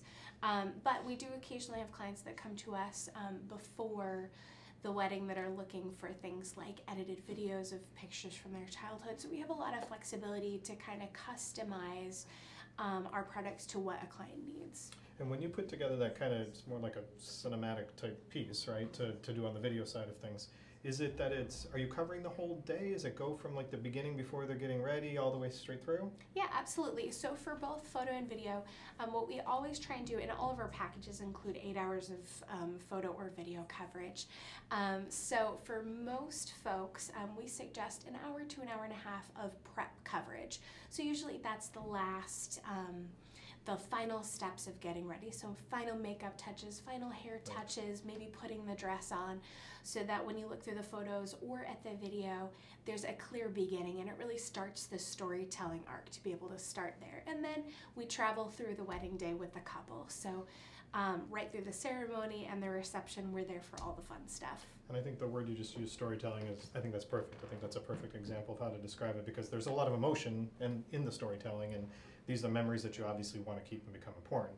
So that being said, how do you start this whole thing? There's a lot of great background, a lot of great information, but what's one of the biggest pieces of advice you give people when they're starting this whole process? Yeah, absolutely. When a couple is looking for a photographer, the biggest thing we tell them, whether they're looking at us or another photographer, we always suggest asking for full wedding galleries. So you want to see what all the photos look like from the beginning of the day to the end of the day. A portfolio is awesome. It's always great to see the best 20 or 30 photos that a photographer has taken throughout the year, but to see a full wedding gallery from beginning to end gives you a really good idea of what your wedding photos are going to look like and whether or not you're going to like that product. So at Blue Flash, when a client reaches out, we always send them a couple And if we've shot at their wedding venue before, we always provide prior work at the venue so that they can see and really visualize great. what the final product would look like. And ladies, that's for you, because that was an awesome tip right there. And Britt and I were talking about this. I think that tip alone is, and I wouldn't have thought of that. I like you, I would have looked at just quick pictures that are on Instagram or Pinterest or whatever out there. And you're right, it doesn't give you a full scope. So to be fair to yourselves, that's an awesome tip there. So from a trend standpoint, you got something new that's kind of evolving too, that's started recently, right? Yeah, absolutely. A couple of years ago, we acquired a drone, so we provide aerial videography. It's just crazy. We provide aerial videography for weddings, which is a lot of fun. To incorporate in your wedding video. You get to, especially in some of these great coastal locations, get really beautiful shots of the water. We can get the couple in there and you look like you're in a movie, which is a lot of fun. We're fully licensed by the FAA, which is something not everybody is. Yeah. So, you know, if you were to book with us, it's something you can feel comfortable with. But that's a trend that we're seeing increasing in the past couple of years, is more and more folks including that in their wedding videos. I can't even imagine how that would go. Like, I'd be just asking for the craziest things in the world to try to see that. I'd want to see everybody like close-up cocktails in their hands, and I'm going off because it's just crazy to me. So that has to bring up some funny requests, I would imagine, from the type of things that you get when people want to see, especially adding a drone into it. Sure. I think most people are just so excited about the drone itself, so we don't get a ton of really outlandish stuff, but we did have one bride this year that she is obsessed with drones, and it was her dream to be able to fly it. So, you know, we gave her the controls for a few minutes and let her fly it, and we really got to make her day, which was really special for us. That's pretty cool. That's very cool. So that piece of advice was great. The drone, I think, I think that's unique. Drones have been around for a little while now, but I've seen them at festivals and other large-scale events, but I haven't thought about or seeing them at a wedding. But yeah. I can see where that lends some really unique perspectives and some new storytelling, so to speak. Yeah. To add to that, when you guys are putting this all together from a services perspective, what are the standards? So you've got the drone, you've got video, and then you've got photographies, and then you guys also have the uplighting. So from that position, are you recommending the uplighting based on the venues? Are you recommending the uplighting based on the gowns and the colors of the room? How is that something that people should come to get information and decide on? Sure. So uplighting is an awesome tool, and some venues do offer uplighting on their own, so it's not something that absolutely every single one of our clients needs. But uplighting can really bring a lot of dimension to the space, especially if you're in a darker room. It brings a lot of brightness, and we use LED uplights, so they're customizable to any color that you can dream of. So especially if you have a very color neutral venue, say something that's white, like a Bel Mer or a Lakeview Pavilion, very white, you can incorporate whatever colors are in your wedding party to really bring the look together. So sometimes a couple really knows what colors they want, and we can go with that. Or if they need some suggestions, we can show them photos of past work, and kind of they can see what different options might look like. So we can really help guide them, or we can just execute their vision, kind of whatever they need. So the guidance part, and to me, I know a lot of people that, again, last night, seems like it's needed. There's a lot of people that have that. I mean, and I'll talk about this with the other guests too, is I know that some people will come in with a picture of something and they'll be like, I want this. So that's not always reality of what we see out there. It can be the dreams and the imagination of how things get started. But it seems like to me that between the uplighting and then you also photo booths, right? Yes, Another element. So I don't want to miss anything because these are all great elements of what's out there. So from that perspective of tying these things all in together, do you start with a specific thing and say, okay, photography is obviously the most important, and then you kind of build out the rest of this to kind of customize? Because even from a photo booth perspective, you need to know it can fit in the space of what the rest of their plans are. Yeah, exactly. Right. So when a client comes to us, most of the time they're coming to us for photography. So often the conversation does start there, and we try right in our initial conversation to see kind of what their needs are and what their goals are. So if they love the idea of a photo booth, let's talk about that, and let's talk about how that might fit in your plans. Some people are really anti-photo booths, so we do really low pressure sales. We want to keep it kind of as easy and as low pressure for folks as possible. But the way that we kind of run it at Blue Flash is we have a relatively large team. So we have a number of photographers, videographers, our photo booth and uplighting technicians. But then my role actually, I'm the studio manager, so I do all the timelining, and my background is actually in wedding planning. Nice. So That's a bonus. it's one of the benefits of working with Blue Flash is when you come to us, we can and I can take a look with you at your overall planning timeline, your wedding day timeline, and see kind of what would fit, what would flow, how's the timeline going to unfold. Do you have enough time really to do family photos during that part? Do we need to think about alternate plans? And we do the same thing when we think about things like uplighting, making sure there's enough room and enough light in the space, and for photo booths to make sure that we, have the right space blacked out in the venue and the right timing to have it open to make it nice and smooth for folks. I didn't have that piece of background on her, and I think that that's phenomenal because you just brought up another good tip is the planning throughout the day of can you take all those photos that you want? Because it's, I know that in mine I went crazy and, we wanted this and we wanted that and we didn't care what extended and went different ways. But there are certain things that how do you get 20 different family members together at one time to get a picture? Exactly. So we spent a lot of time before the wedding thinking about that. So we put together what we call our minute-by-minute timeline. And we go through the whole day, so we think about things like your prep session, where is it happening? Is there any travel between that and your first look, or that and your ceremony, if you're choosing to do a ceremony with or without a first look? So we think about how all of that unfolds, and we'll share strategies and stories about how to make sure things run smoothly, and we'll think about things like how many family members, are we just doing mom, dad, and siblings, or are we going down to 12th cousin Joe in the photos? Which can happen. It does. So we try and think about that all ahead of time so that the day is smooth, it's fun, it's low stress. So a different timeline question for you to think about in the planning process, and your first tip was amazing to look at the entire portfolio. But from a timeline process, there are people that have been getting engaged since November, and then you got this, it goes through kind of February with Valentine's Day, and then you get I call them the one-offs, where people are still getting engaged, they want to make it their own special moment. But there's a plethora of people right now that are coming together, and calendars to plan these weddings happen across the board. Some people are like, I want to get married in 6 months. Yep. Some are like, I'll get married in 2 years, make sure I really want to do this, that kind of thing. But is there a time frame that you encourage people that they should reach out to you? I mean, there doesn't have to be some sort of pecking order where you have to have a venue first. They can come to the photographer first. Yeah, absolutely. We do find that it is helpful for us if a couple for photo or video reaching out once they have an idea of what their wedding date and venue is going to be. Okay. That's a good recommendation. Just from a booking standpoint, it's hard for us to block off, like October of 2019. No. So for us, we like to be early in the process for photographers. That way we can, work with you. And you have plenty of time to ask us questions, and so early in the process of vendors, but it is most helpful when a couple has a good idea of their date and their venue. That's good. No, that's a good point, because it happens when they don't. They're like, they already start calling everybody, and they're like, well, where are you going to be at? Well, we don't know yet. So that's important, and I'm going to address that in my next guest as well. So, and I apologize before I let you go. We talked about it, but I kind of skipped over it. Photo booths have evolved. There's all sorts of different types that are out there. Can you kind of just tell us about the kind that you offer? Because I know yours was a little different than other ones I've seen too. Yeah, absolutely. So we call our photo booth the Blue Cube because we're Blue Flash. And so our photo booth is what's called an open air photo booth. So it's not your old school traditional photo booth with the curtains on the sides. Okay. What we have is something where you have the photo booth machinery and then the backdrop is separate. So our standard backdrop is a nice crisp white.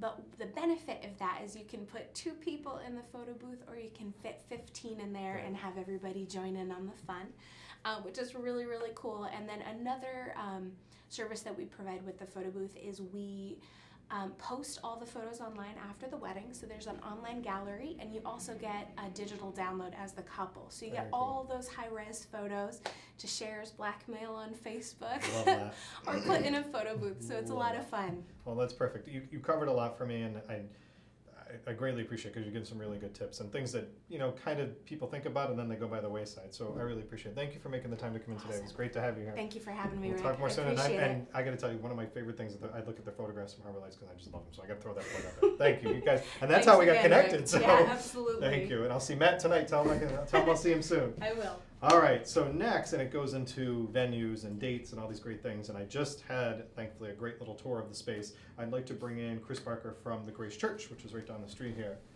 Hey, Chris. Hey. Thanks for coming in. Come Great right to on see you. in. So Chris and I get to partake in a little Prosecco because, when you talk about weddings, it's celebratory stuff, and I couldn't do that to Britt. I didn't want to torture her. But I have to, like I just said, there you go. I was literally, right before we came on the air, I went down the street to go check out the pavilion. That's what we're calling the Pavilion at Grace, right? Yeah, that's right. So this structure is amazing. Architecturally, the design-wise, and a lot of you know that I can be kind of critical of venues because I do a lot with venues and a lot of booking. This is incredibly impressive. So I'm going to let Chris, while I pour, give a awesome overview of what Grace is, and then we'll get into the technical questions and all the good stuff that goes with it. So please. Thanks, Rick. So we're so excited about the Pavilion at Grace. So Grace Church needed a new parish hall, and so we brought in some architects from Connecticut, Centerbrook Architects, and they designed a beautiful, beautiful modern space for us, adjacent to and connected to the church. And we're just so excited for couples that are looking to get married in Grace Church. It offers this great flow from the wedding ceremony right into the reception. It's a beautiful, uplifting, tall space surrounded by glass, wrapped in copper. There's a beautiful stone labyrinth out front right on Westminster Street. Yep. And it's right in the heart of downtown. There's a hotel right across the street. There's parking right adjacent to it. It's just a great setup for couples, and we're so excited about it.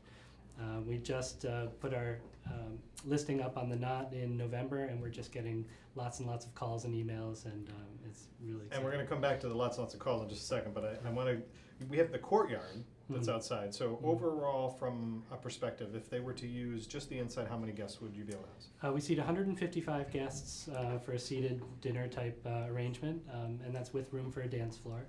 And then incorporating the tent outside, you can expand that to 200 guests. 200 guests.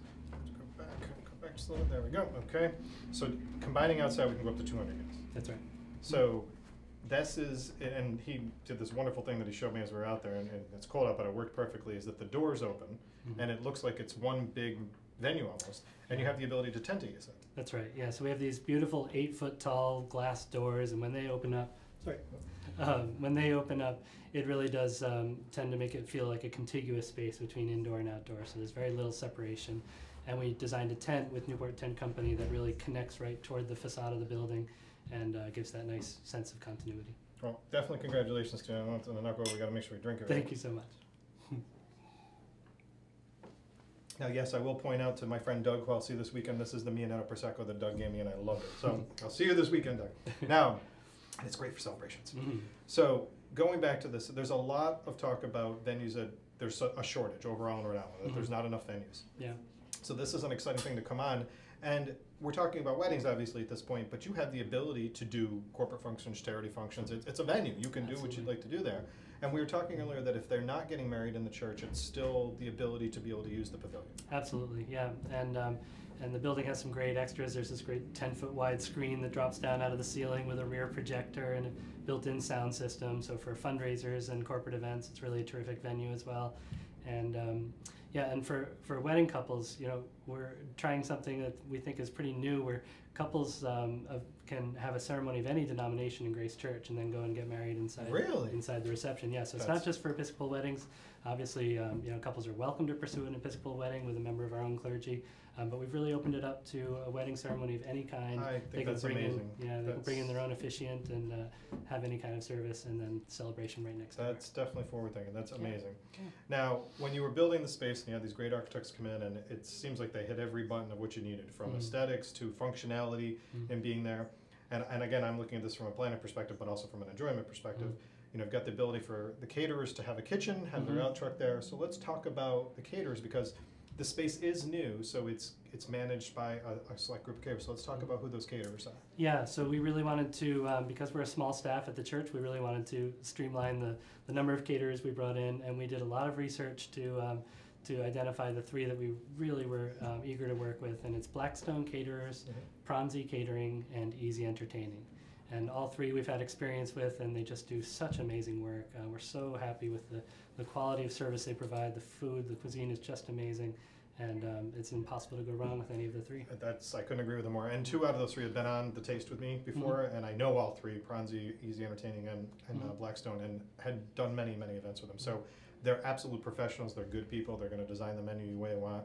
And for people to get in touch, so let's talk a little bit about this process. So one of the things that I think is absolutely amazing that we're talking about is that this venue just came on the market. So it was November, right? Yeah, that's right. Your industry opening event is next week, which is with the industry folks to come and check out the venue. So you're talking that it's February when the industry is now coming to be able to finally see it. I felt great getting a sneak peek today. This venue is going to be new for the foreseeable future of coming in. So from a booking standpoint, you've got a lot of availability, right? We've been making a lot of couples happy because when they call, asking about an August date or you've got it available. July date, they're thinking there's just no way, right? And I say, I'm happy to say it's wide open. So yeah, because we're so new, the calendar is quite open, and we're making a lot of. So to use a good term associated with the church, he's like a miracle maker right now. So it's a wonderful, no, seriously, because for couples that are out there, and I know I was talking to people again last night about booking short term, so you just got engaged over Thanksgiving or Christmas, and you're thinking about, like you said, getting married this summer maybe. Yeah. Well, now you've got a venue that has, I guarantee, everything you need to go over there and do it, and they've got the availability. You said it just went up on the knot. Yeah, in November, yeah. So the information's there. Other than the knot, what's the process? Let's kind of go through that, because you've got 3 caterers, but what's the process to book the venue? Sure. Well, they can call us at 401-331-3225, or they can email me at mywedding@gracepvd, the initials for Providence.org. And we'll make sure we do all those links for you, so don't worry. Okay, thanks. And now, when they call, is it a process that you go through with touring the facility, come over and check it out? We definitely encourage that. I mean, we have some great photos so people can get a sense of the site before they come, but I think before you make a decision like that, it's great to come and see it and do a walkthrough. Yeah. And then how does the process go with the caterers? Do you, obviously, given the preferred vendors that we just spoke about, the preferred caterers there, do they contact the caterers individually, or is there a certain process to start that conversation? Well, we've made it nice and easy for them. We know that couples can feel a little overwhelmed at that beginning stage of the process when they're wondering where to start and which vendors to contact. So we have an email address that we created that forwards to all 3 caterers, so they can send out an inquiry. It just reaches all 3, and then puts it in the caterer's lap to then contact them. So you'll hear from these caterers that can start the conversations going with you, and you can kind of play against menus and pricing and all that good stuff. Talk to all 3. Yeah. Now you have this gorgeous venue, but you also have a unique perspective that's over there, is that you have parking associated with a venue in Providence can sometimes be challenging. Yeah, there are 3 surface lots within half a block of the location. So there's ample parking right down there. Now, you were telling me when I came over to see this space that the church, and then I want to talk about the church because you mentioning that any denomination can get married there is a phenomenal thing. When the church started renovating first before you did to the pavilion, right? We did, yeah. So before we broke ground on the pavilion, we wanted to make sure that our church was well cared for and in great shape. So we started with a 1-year process of sealing the exterior of the building. There had been some water intrusion over the years, and we wanted to make sure we stopped that effectively. So we did a big project. You may remember scaffolding around Grace Church for quite a while, 2 years ago now. And we sealed all the exterior so no more water coming in. And then this past year, while the pavilion was being built, we paid some attention to the interior of the church and repaired some of the plaster and did some repainting. Really gave it some TLC that it needed. And it shows. It absolutely shows. I mean, just to go through the church from a historical perspective, and I'm a big history buff, is that the character of the church, the stained glass windows, the pews the way you've got set up, it's a spectacular space to have it. And the church has been around since, when did we say? It was built in 1846. It's a Richard Upjohn design. It's a beautiful organ gallery at the rear of the church, and beautiful chancel that was built in 1912 by Ralph Adams Cram. With some gorgeous detailed woodwork, and just a gorgeous building. There's a Tiffany window in there. There's a there's a John Lafarge window right next to it. That's going to be a focal point for pictures right there, the Tiffany window. Right. That's so 1846, you said it was built. That's right. So going from the that's not even late, mid 1800s to now in the 2000s, is that you guys have really, evolved. The religion has evolved, but the church has evolved, and now you're the newest space in town, so to speak. Yeah. So My biggest tip, and I'm going to put in here for Chris, is that if you want to see the space, he's not kidding. The pictures that they put up are absolutely amazing. And from the standpoint of, I would even consider, different things that could be booked there. And is there minimums on what they need to do, like minimum amount of guests that have to use the facility?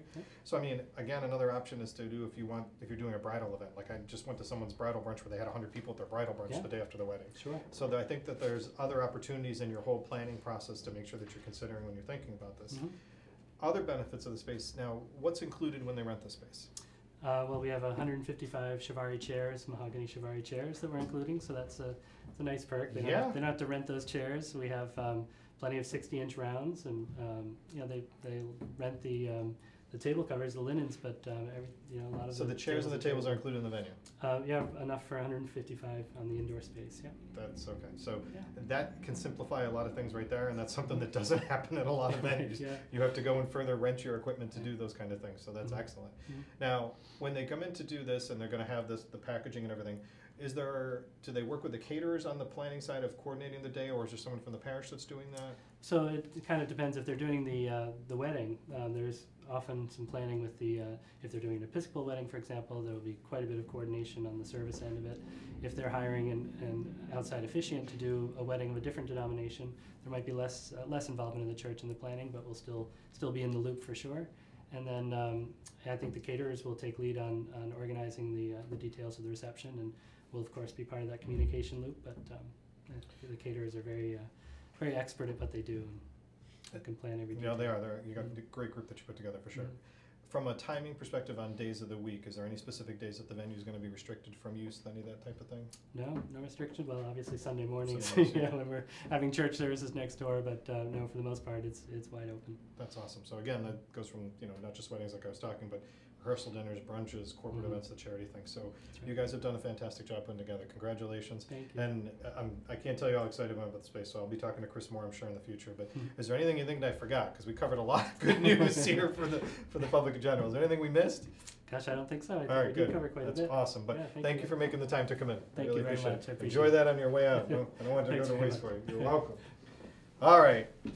So again, this venue, and I'm going to be talking about this venue more in the future because I'm really in love with this venue, and this doesn't happen to me a lot. So very excited about Grace Church, and Chris has got a lot of great information. The team over there has done wonderful. The caterers they've chosen are great caterers, so you'll be in good hands. So you've got a lot of great tips and a new space to consider if you're recently engaged. My last guest that I'm bringing in is Dennis. So Dennis, when you're on there, Dennis will help me drink some more Prosecco, but he's got a real creative flip. Look at that. Let's put that right here. How are you? How are you doing? Look at this. Beautiful. Brought a little vignette for you. I like this. Some spring flowers. And it smells like spring. That makes it even better. Look at that. And last, I like to always incorporate some little, I don't know if you can see that on film there, but in a lot of the tablescapes that we do, we like to have some element of surprise. So I brought along my little favorite, one of my favorite things, this little bronze pigeon. Oh, I love that. So it just gives like something Joe, a can we little see that? Because that's unexpected really cool. to the Make sure we got that. That's awesome. to the tablescape. All right, well, I got to pour you some Prosecco over time. Oh, So, that'd be Dennis's title is creative director at Stone Blossom, and I got so many compliments on the pictures that are out there that you guys have put out. And you've got a beautiful, cheers to you. You guys have got so many great things that you do to bring a lot of creativity, a lot of imagination. Britt in the beginning used this word about storytelling and photography. And in my opinion is that the floral part of it wraps all that in, wraps in your entire environment, so to speak. So I want to have Dennis first give an overview on Stone Blossom, if you could. Let's talk about that from there, and then we'll get into some tips and thoughts on the flowers and everything. But tell us what Stone Blossom does. Well, I think what we do at Stone Blossom is we help the clients fulfill their expectations. So if they come in with a certain theme or they're trying to convey a certain feeling to their guest, sometimes we'll get clients that really don't have a direction, and then we'll kind of steer them in a direction, and with the facts that they've given us, or the time of year, or depending on the venue, and we help them create their magical space. Now, floral in weddings as a whole has come a long way. It used to be, okay, you put a small centerpiece you know, Exactly. throw it on the table. And then it was like, okay, even then there was the bouquet, it was the big thought. Mhm. But then after that, there was nothing else really. Exactly. Now, I could tell you when I got married, I love floral. I'm totally into flowers. I got gardens upon gardens in my house. And I wish I could remember all the different names and everything, but I just know what I like and what it looks like. So when I got married, I had these beautiful centerpieces that came up high because I wanted my guests to be able to see each other when they're sitting at their tables. But I wanted this feel when you walked in the room that was special and memorable as well. And that's where I go back to the storytelling of what Brett was saying when you come in, is I feel that this all ties in. And I think that that's evolved, Exactly. right? Exactly. I think people are not looking for just a centerpiece. I think they're looking to tell us whole story. So we're using a lot of different size tables, farm tables. We may do like, actually a trend right now is like longer head tables has been the trend for the last couple of years. So on that table, instead of one fabulous centerpiece, it's multiple levels, multiple layers of elements, mixing different metals, different containers. Mercury is still a popular, but we mix it with, you know, a vintage collection of like these sterling pieces. Again, like I said, maybe mixing in some fun element with this pigeon, or if it's something, I think the bride and groom should make it something that's personal to them. I was just gonna say that, that's excellent. And basically, or based within the space, or just trying to, whatever event, whatever they're trying to get the feeling to their guests. That's what we try to focus in on. So when someone, and we're gonna cover a lot about flowers and getting more into what you're just talking about, because I like the personalization part. I think that that's really nice. So when someone's coming to you, what's probably the biggest tip? And there's a lot that goes through, especially if you're talking to a bride and their mother, there's a lot that can go through your minds. You feel rushed at a lot of different things, but you need to consider all the elements of what you're planning. We just went from a venue to photography to now the floral. What's one of the biggest tips or one of the biggest things you tell people to think about as they're coming to see you or when they're first sitting down with you? I think if we do a phone consultation firsthand, we may ask them to come in with some images, or a lot of brides already do that using Pinterest as a go-to. They also use our Instagram page as a great source. But I think if they come in with just some sense of direction, it helps. Also, it's nice if they have like some sense of direction on a budget. And truthfully, I mean, we hear this a lot about talking about planning in the budgets, is that it is important to have that idea, because you can come in with a picture that's got all these things and you don't know where that picture necessarily came from. It could have been Kim Kardashian's next baby's something. And that's or other happened party. many really? times. Right? Yeah. So I've done some work with Preston Bailey as a big designer, and we just talked to Preston. Yeah, I'm going to be having him on the show. He's a oh, great wonderful. guy. Yeah. And I mean, we get clients that come in with his image off of Pinterest or off of his website, and you know, I mean, there's different expectations. So I think that should be something you zero in on. But I think one great thing that Stone Blossom is good at doing is we can execute.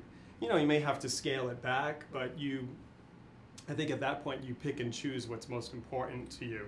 It's a good way to do it. I think in proportionate. So you kind of proportion where you want these, how you want to do it, whether it's the size of the vase or where it goes, or even the type of the flowers. So let's get into talking about the type of the flowers, because that can determine a lot of where those budgets go or how you dress it up. Because I think that, you know, I remember, again, I'm horrible with the names of the flowers, but I remember there were specific flowers that I wanted of the specific color, and yes, I'm the guy that was making that decision. And I'm looking at it, and my florist at the time was telling me, okay, well, let's put this amount in the vase, and the rest can be these other things to make it happen for you and pull it through. So let's talk about the type of flowers that have become some of the most popular flowers I think peonies are like off the charts. Peonies, cafe au lait dahlias really come up at the top of my list right now. But I mean, there's so many other flowers. Garden roses. I think that's another thing you want to keep in mind when you're planning a wedding. If you are partial to and are really obsessed with, say, dahlias, or you know, then maybe you don't want to get married in the springtime, because you're not going to get as much as things are more available. They're just not going to be the quality of what you would get in, say, August or September when they're at their peak. or it could be more expensive because they're not in their peak. True. Right? So seasonality, a lot like freshness in foods, plays a part of all of this. Mm-hmm. There's only so much you can force to grow when it's not in season. Exactly. So tell us about some of the latest trends that have been out there. And you and I were talking about this, and I was really excited to cover it. So tell us about one of the biggest trends that's come out now. One of the biggest trends I feel is that we are approaching florals in a different way. I think that we have a lot of people that are very educated onto what types of flowers they like, and they're really specific about that. So I think we've seen a real big trend in the last couple of years that buying from local farms. And I think when you buy from local farms, you have a little more control over getting a better quality of what's a product that's in season. Also, there's a lot of foraging, whether it's from local farms or you source it out yourself, but that also helps you to create the vignettes or the arrangements that you just can't buy some of that stuff at the local markets. Right, and I'm going to throw out a very simple example that comes to mind for me, but going to a local farm, you stumble upon different shapes of wood or different textures Sure. that are out there when you're there. Someone mentioned to me last night about the fact that they did their pictures in this tulip bed that was in Providence. At one point, they stopped over there, and that was just a backdrop that existed. So that got me thinking about the ways that flowers are involved in weddings, and we kind of started out talking about how it's the pieces that are on the table and the centerpieces. There's a lot more the flowers cover. Mm-hmm. One of the pictures that I posted, and I got tremendous feedback from your Instagram, was of the arbor. Is that what you call it? The arbor. So talk about the different areas that flowers are used. And we do lots of arbors and huppas, and I think that's a perfect example of what I'm talking about, foraging. If you're trying to create an arbor that's supposed to look like it's been growing in nature for years, you can't buy a little 2-foot bunch of greenery and expect to make this amazing display. So what you need is, I need branches that are 10 feet tall, or vines that are growing all gnarly and twisted, and that I can deconstruct and then put it back together to make it look like it's been growing there for 25 years. So that's one example to have flowers more useful. Again, going from your typical traditional settings in the room. So you got the arbor, then you got bridesmaids, groomsmen, Sure. gifts for the mothers or the grandmothers, right?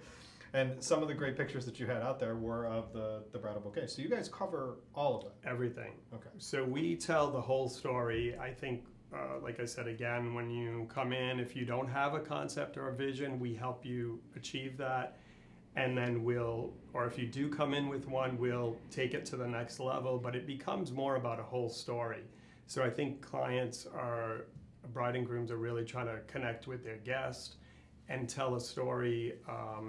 They want their guests to have that sense when they walk in right away, whether it's a casual farm wedding or if it's very formal, or mixing lots of elements. And we help them achieve that, but that, I think, is really part of what's happening, right? I agree, and I think that story unfolds to the memory. And if you look at pictures, so in talking with Britt, who was my first guest, is that, and even thinking about Grace Pavilion, is that one of the biggest things that I think that you see is the flower arrangements. Any picture that you look at, whether it's the arbor at the actual wedding, or the bride, you're holding your bouquet, or the groomsmen and what they're wearing, or the pictures of the room. In one way, shape, or another, this is becoming part of your image and your story. So to gather up this information, to be able to sit with someone like that can give you the creative touches. And because just in our few conversations that we've had, is that they can come to you and say, I want this flower, and then you can give them 10 examples of how the flower can be used. And I like it when, it's really great when you get a client that really trusts you, because you can come in and say, this is my color palette, or these are the flowers that I really like. But if you're creating a garden style wedding, or if you're creating a more modern wedding feel, if you get the trust with your client, and that's what we really try to do, we have great connections with our clients, and that if you have that trust, you're able to go outside that box and really give them something more, instead of being just pigeonholed to one type of look or one type of flower. So as you're doing like these consultations and you go through the process and stuff like that, and again, people come in with the grandiose photos, the options, all these different options that are out there. Can you guys provide the advice, or is it okay to have people ask you the questions of, do I do a table setup that's long because I want to fit something in that's personal like this? Because the kind of first thought that comes out is they come up with collars, but people don't think about the layout. So they don't think about the layout of the room. I mean, I remember us placing flowers in the corners just to make the corners stand up with uplighting better, you know, just to change the environment.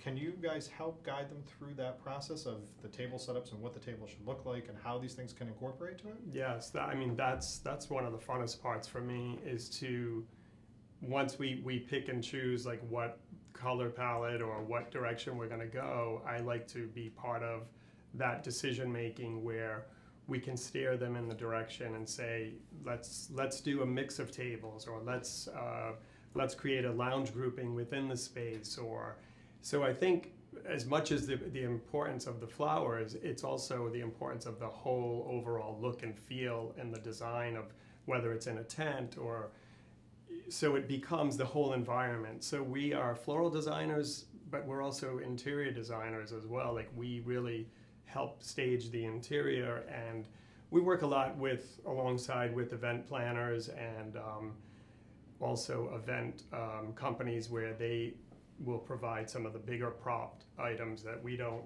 get into. Collaborate with. So we collaborate all the time. So timing wise, and I kind of covered this with talking about the Pavilion at Grace and with Brett from Blue Flash, timing wise, is there a recommendation on when you prefer that the bridal party or whoever's working on behalf of the engaged couple reaches out to you to start this process? Yeah, we will meet many times. I mean, we're meeting now pretty steadily with clients for this season, and we'll meet. But is it like after they've been engaged and they've chosen the venue, you always want the venue chosen first, or is there kind of the process that you recommend to them?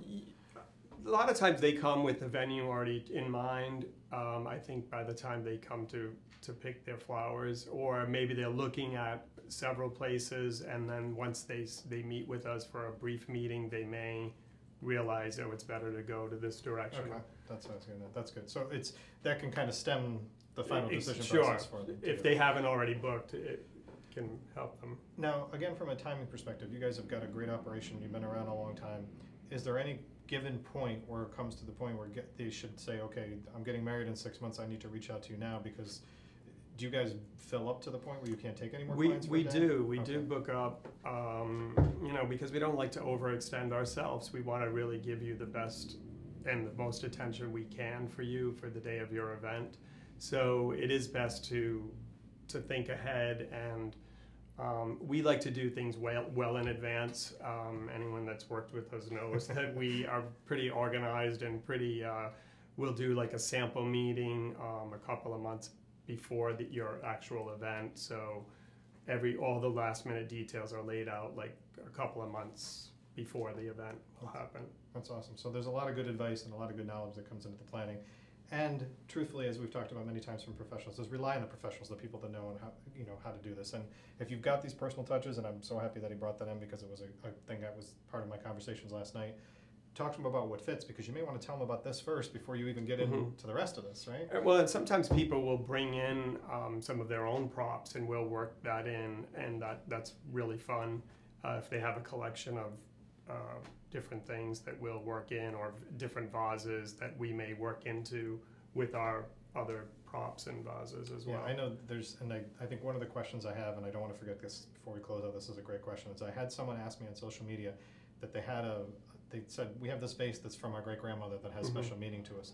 Can people bring things like that to incorporate, to have one special part of that? Or? They can. We don't like to do too much of that if it's really something that's sentimental, because the concern of travel and moving around. Yes. So you got to have some flexibility. So sometimes that may be something that they may bring on site themselves, and then we will fill it on site. Or maybe that's something that's special that's just on the bridal table, or maybe a table that the parents are at, or like the place card table, the escort table, like Gotcha. So something a little more. Something that's got a standing on its own type of position. That's awesome. Well, thank you so much for coming in, and this was like a wealth of knowledge and a lot of great stuff, and the flowers are making me feel like spring, which I love. I feel like there's so much we could talk about. So we can go, but I want to thank Dennis for coming in, I want to thank Brett, and I want to thank Chris for coming in today. This is the monthly segment. We're working on our next date for February. Hopefully we're going to make it right around the timing of after Valentine's Day when a lot of you get engaged again. So I hope this was helpful. Thank you for joining me on A Guide to Forever. I'm Rick Simone. Remember, this weekend, look out for me on social media as I'll doing a wine weekend, Friday night at Zuma and Saturday at Mohegan Sun's Wine Fest. So thank you again for joining me today. Thank you.